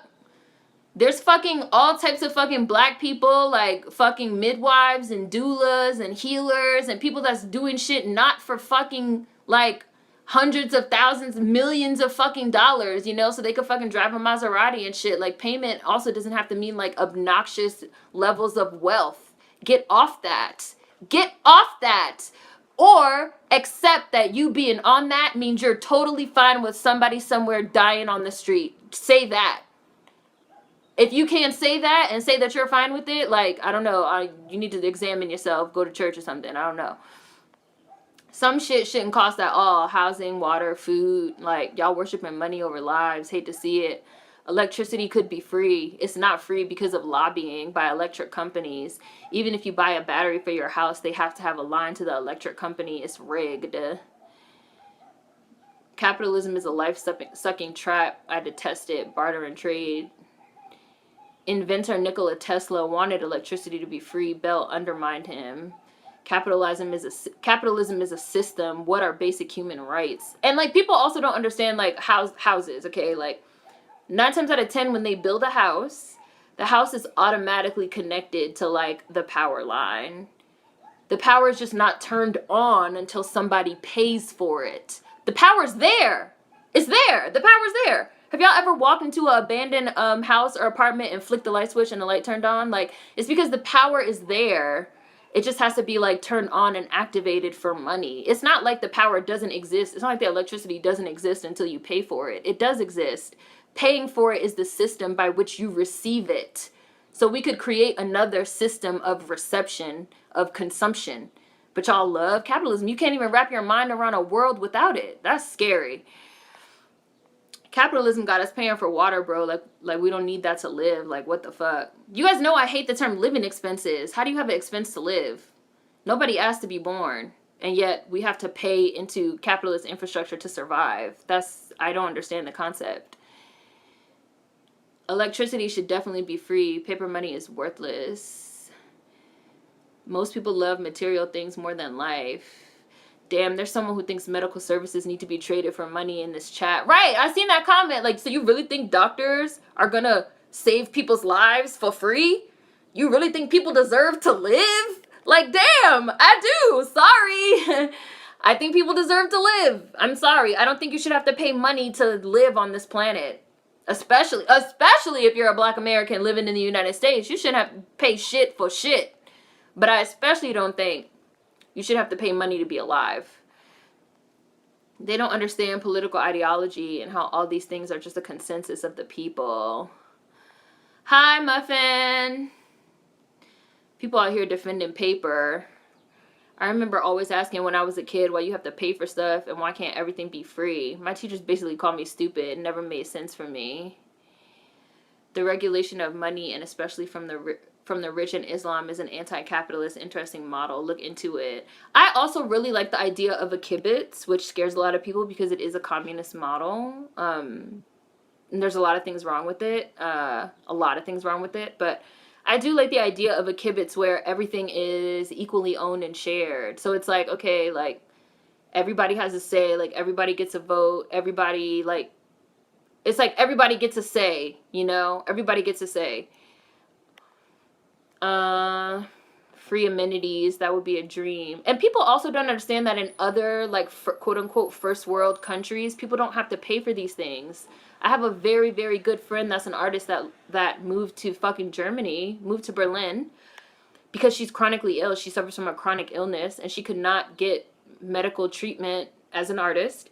She could not get medical treatment in the United States. Like, period. Like, full stop. She just couldn't get what she needed to live, okay? She moved to Berlin. She became, like, a citizen there. As a citizen there in fucking Berlin, healthcare is free. Healthcare is free.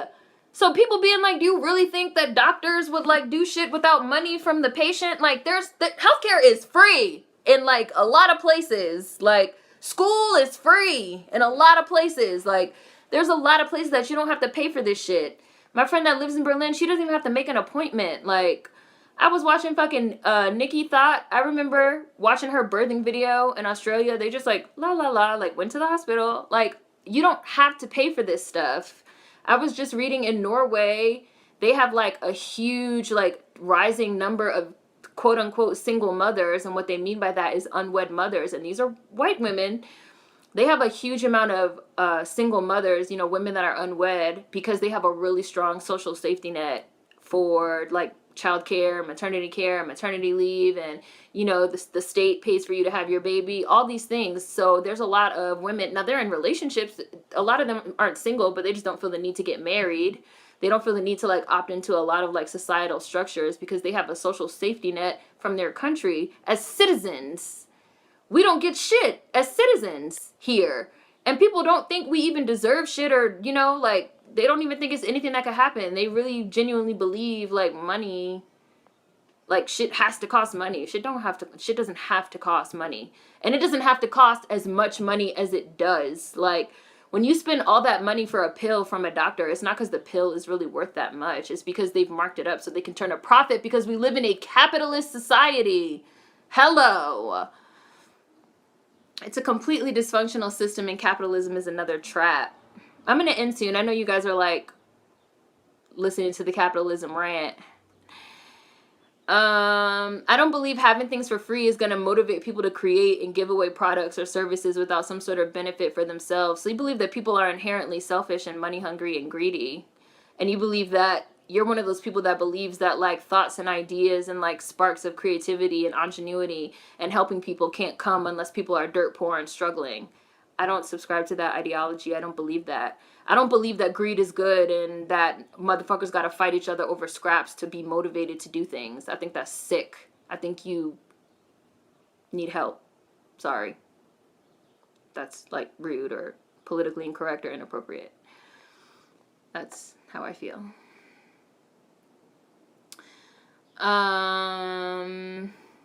People always act like innovation cannot exist outside of capitalism, and it's the most annoying thing ever. Thank you, Mystical Shrooms. Like, how do you think people were innovating before, you know, paper money and a capitalist system? Like, how do you guys think that, like, I really want to know. Like, I mean, the cavemen, you know, they ain't have no money, so what encouraged them to get out the cave? It's silly to me. It's silly. It's kind of funny.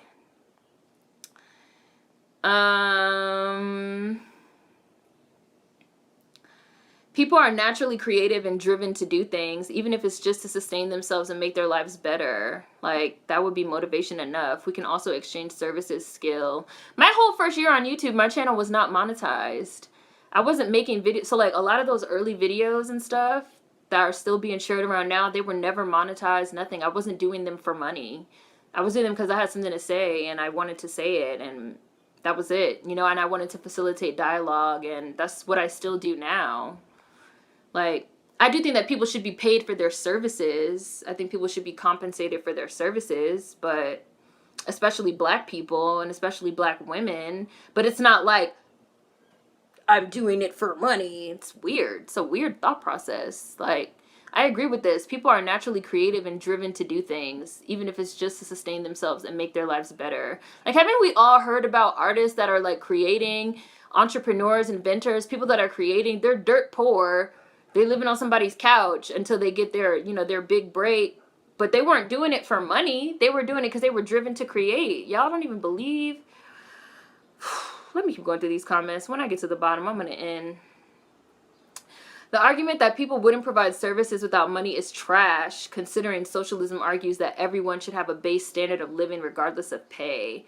Yeah, I also agree that, like, that's where you start getting into ideas of, like, a living wage or a universal basic income, you know, that if people had enough, but people really genuinely believe in their heart of hearts that if niggas are not dirt poor and starving and struggling, they're just going to sit on their asses all day and get fat and be welfare queens, which people don't even understand that even this thinking of, like, work like a fucking slave is rooted in racism and the abuse of the fucking black body for labor.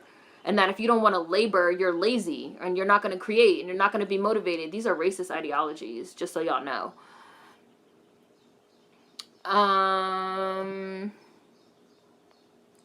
It's like people are too insecure to live in a world without white people or money. We're conditioned for too long to rely on white people.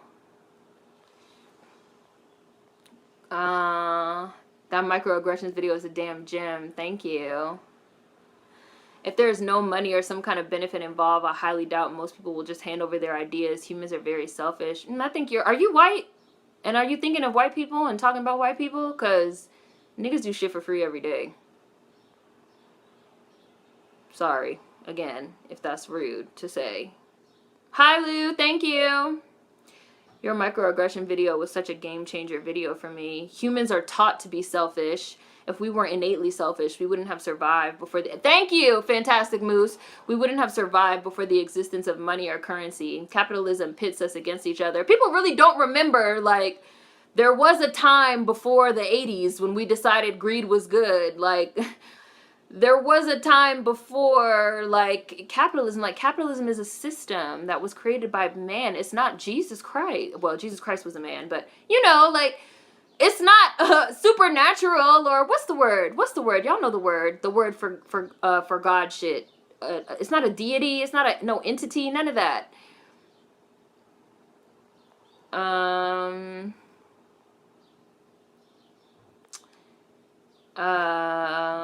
Where?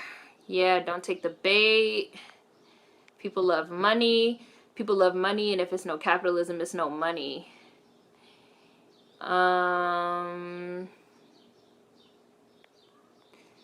Yeah.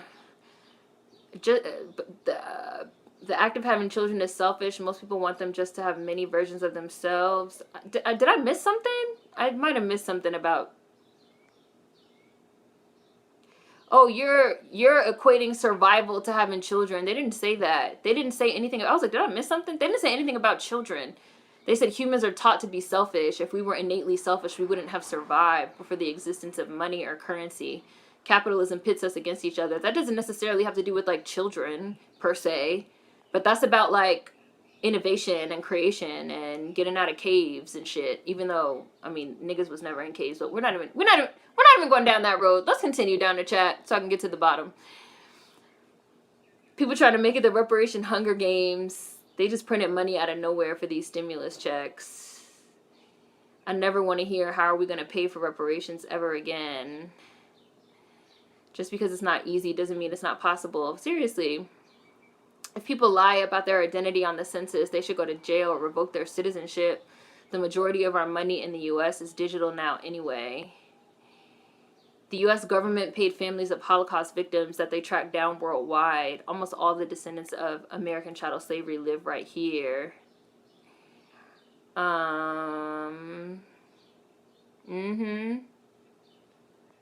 America has paid everyone but us. We are owed land, free healthcare, and more. They're going to pay what they owe. Pay what you owe!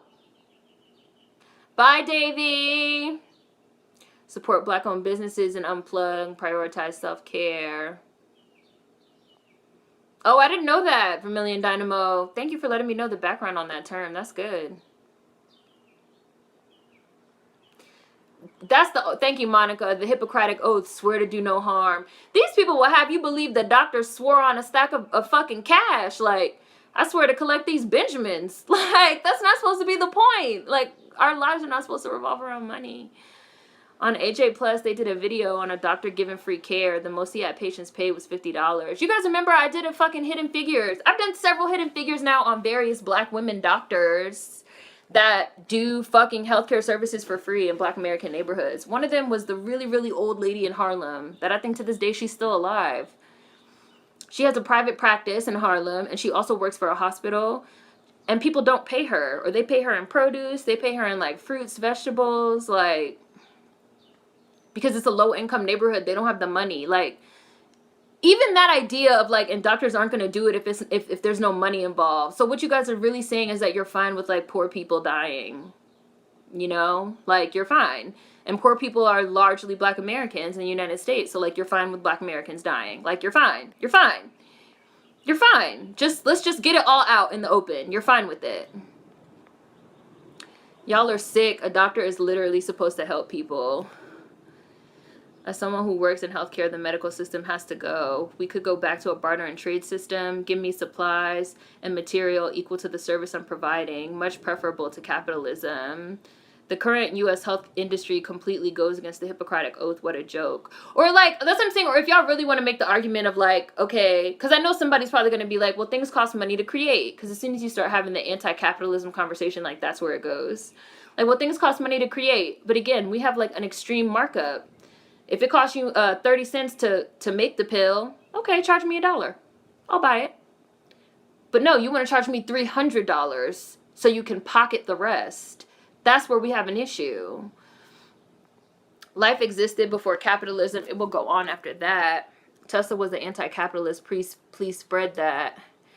Someone pointed out on Facebook that they can enforce a curfew during protests, but not during a pandemic. Property means more than human lives.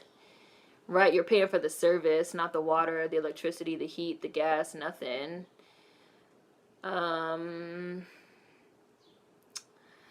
Facts. That's why we have to build a standpoint on what we actually want, what we should, who should receive in this country, and why we need reparations. Because America will find any and every reason why they don't. I hate how anyone who's against capitalism is automatically called a communist or a Marxist. Agreed. We shouldn't have to pay money just to live. They should pay us for existing. You've been in a meeting with the super for an hour, Ori? Hi, energy. Capitalism clearly doesn't work. We're watching it crumble in real life. I don't know how to explain to you that you should care about other people. Right! I don't know how to explain to you that your world shouldn't revolve around fucking money. I don't know how to explain that to you. Canada still has free healthcare. Why can't America jump on board? Healthcare and schools should be free. Healthcare isn't free because America doesn't want to help the poor, especially blacks. There's a YouTube vid where people in the United Kingdom were shocked at American healthcare costs. And this isn't a problem for the rich. Hi, Mar. We're the main ones paying for everything, and yet we're the ones asking oppressors for our mobility, our safety, and our lives. People are so sick and brainwashed. They are, though. My mom needs a tooth pulled right now because she's in physical pain and can't eat. Tried to make an appointment. The doctor was like, come in, we'll give you an x-ray, then you could come back. And you have to pay for the x-ray. And you're going to have to pay to come back. Like, if people didn't have to pay, can you imagine how people would create without worry? Right, and that's another reason why the whole, like, niggas not going to create if they don't get paid, you know, exorbitant amounts of cash, wealth hoarding. It's also bullshit because it's like if everybody had enough to live and had some type of a universal basic income, a living or just a living wage, if everybody had enough to live, they'd be able to create without being scared that they're about to starve or not having the time, energy to innovate and create because they're slaving away all day at jobs that pay them the bare minimum just to live. Like, if we're going to start talking about innovation, like, how many people probably could have motherfucking cured cancer and shit by now, but they fucking weren't able to go to school because they didn't have the money, or they weren't able to fucking do a residency because they didn't have the money, or they weren't even able to fucking study math and science the way they want because they don't have the money. Like, you know, money squashes and stifles motherfucking innovation. It doesn't encourage that shit. People are greedy. You can't deny that. Imagine how much better life would be. America, you literally stress until you die. It's so sick. Capitalism does not promote innovation. You could just be creating art all day. It's the same ideology that says struggle is good. Pull yourself up by your bootstraps from your circumstance and you'll leave poverty as a better person for having struggled. Please. They want to milk your insurance. We literally go to Mexico for dental work because it's 1/4 of the cost. And they're just as talented, if not more. Theft of capital goes on today for ideas. Y'all have to be over something or someone to feel good about yourselves. That's why capitalism exists. There's an anthropologist who said the first mark of civilization is medical care, and the difference between humans and animals is taking a person who would otherwise die and treat them. Like, there's really niggas that if they were a doctor and they seen somebody, like, dying by the side of the road, arm amputated, bleeding out, they'd be like, he don't look like he could pay me, so let me just keep on going. Hope you don't die too slow. My mom got a root canal in Mexico for $100. That's it. And they fixed her root canal she got in the States and said it was a bad job. My videos are monetized now. My videos are only monetized now because somebody forced me. They were like, you need to monetize your videos now. Wikipedia, Minecraft, you know how much proof there is that people will do constructive shit just because? Please. Nobody gets paid a dime to run fucking Wikipedia. And they have Wikipedia pages for everything just because. The amount of people that buy movies and shit and fucking rip that shit and upload it online, just because. Just because they want to. They want to share it. Bye, Alexia. There's tons of people that do things because they're good people. Like, y'all, come on now. They've been calling black people lazy ever since we stopped working for free.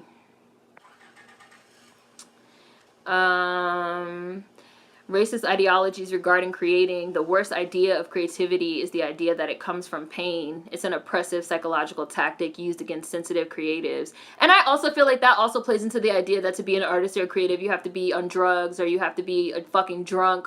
All these things are rooted in really fucking disgusting and racist ideas of capitalism and productivity. Like, produce, work, money. And if you don't, you're a lazy nigger welfare queen sitting on your ass. It's just racist. Divine, that's the word. Divine, that's the word. People don't love money inherently. Capitalism is new in human history. If we all decided money wasn't worth anything, Jeff Bezos would jump out of a window. People forgot that the whole point of society was to take care of each other and improve the general quality of life. Society is inherently based on protection. I never want to hear, how are we going to pay for universal health care ever again? Y'all pulled it out of your ass with a snap of the fingers for these corporations. Pulled trillions out of nowhere. Missed me with the bullshit. Reparations and universal health care. Also, electricity. Insane greediness. Greed offsets the tenet of capital. Hi, Megan Stark. I see you. Stuff literally used to cost pennies before all these markups. How does anyone own a sound wave or vibrations in the air? Making us pay for Wi-Fi and phone services. Right? It's wild. Working just to hoard money is a sad existence. People with time find shit to do. There's lots of black-owned deodorants. I've reviewed quite a few. Now Cadeau is really good. Herbaceuticals, which is ran by my friend Genevieve, is really good. I think Oyen Handmade has one. I've tried a bunch of them. Like, a lot of them. Bye, Warren. No one owns water, but they make you pay for it even when it's poison. Word to Flint. Soldiers are priced at around 100K value. They invest so much in weapons and value their soldiers' actual bodies so little. Oh, you ordered from Play Pits? Do you like it, Clotilde? I've heard of them. I've wanted to try them. Black-owned deodorant. Labors are always disposable. Put some faith in humanity. None of these oppressive systems are divine or natural. There are literally whole tools online to let you bypass all sort of paywalls that keep information out of the hands of the people just because they can, and it's great. Right, like, everybody out here is not, like, trying to shaft the next person for money. That says more about you than, like, anything, if that's what you think. Give a person nothing but sand and they will build castles.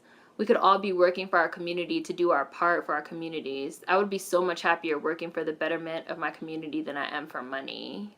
Somebody else said Play Pits. Good black-owned deodorant. Chanda did super chat, thank you. You pulled your child out of a PWI, good for you. Taxpayers already pay for the infrastructure for internet, but the companies stole and charge us for it. Right, that's another thing. When we talk about things that we're charged for, like, taxes pay for so much. So, like, when they fucking have to, like, rip up the road to, like, install a fucking power line and shit like that, like, your tax dollars is what's paying for that. So you technically already paid for it. You have to pay for it again because you have to pay for the service from the private company. Like, this shit's not fucking natural. It's not like this is just the way that things are. Come on. This is a system that was put in place for you to fucking pay under the guise of, oh, the free markets. Like, fuck that. Imagine the creative ideas we could come up with if we didn't have to work 8+ hours a day. There, and I got to the bottom. So, you know, I'm actually going to read this comment, and this could be the end, because I really like this comment. Excuse me, from Clotilde. We could all be working for our community to do our parts for our communities. I would be so much happier working for the betterment of my community than I am for just money. This is all to keep us poor and the rich rich. Think about that. And we're gonna go. We talked about a lot of stuff today. I'm glad we were able to do this. Thank you for everybody that did super chat. Thank you for everybody that watched. Thank you to all the new subscribers, the old subscribers, the people watching my videos, circulating my stuff, those of you that have read my book, those of you that have supported me in any and all ways. Thank you guys. Really, really appreciate it. Like I said, I've been doing just live streams because I feel like they're the best way to talk about everything that's going on right now, but I'll probably start maybe posting like more edited videos next week. We'll see how that goes. But I will be live on Sunday, so see you guys. Bye.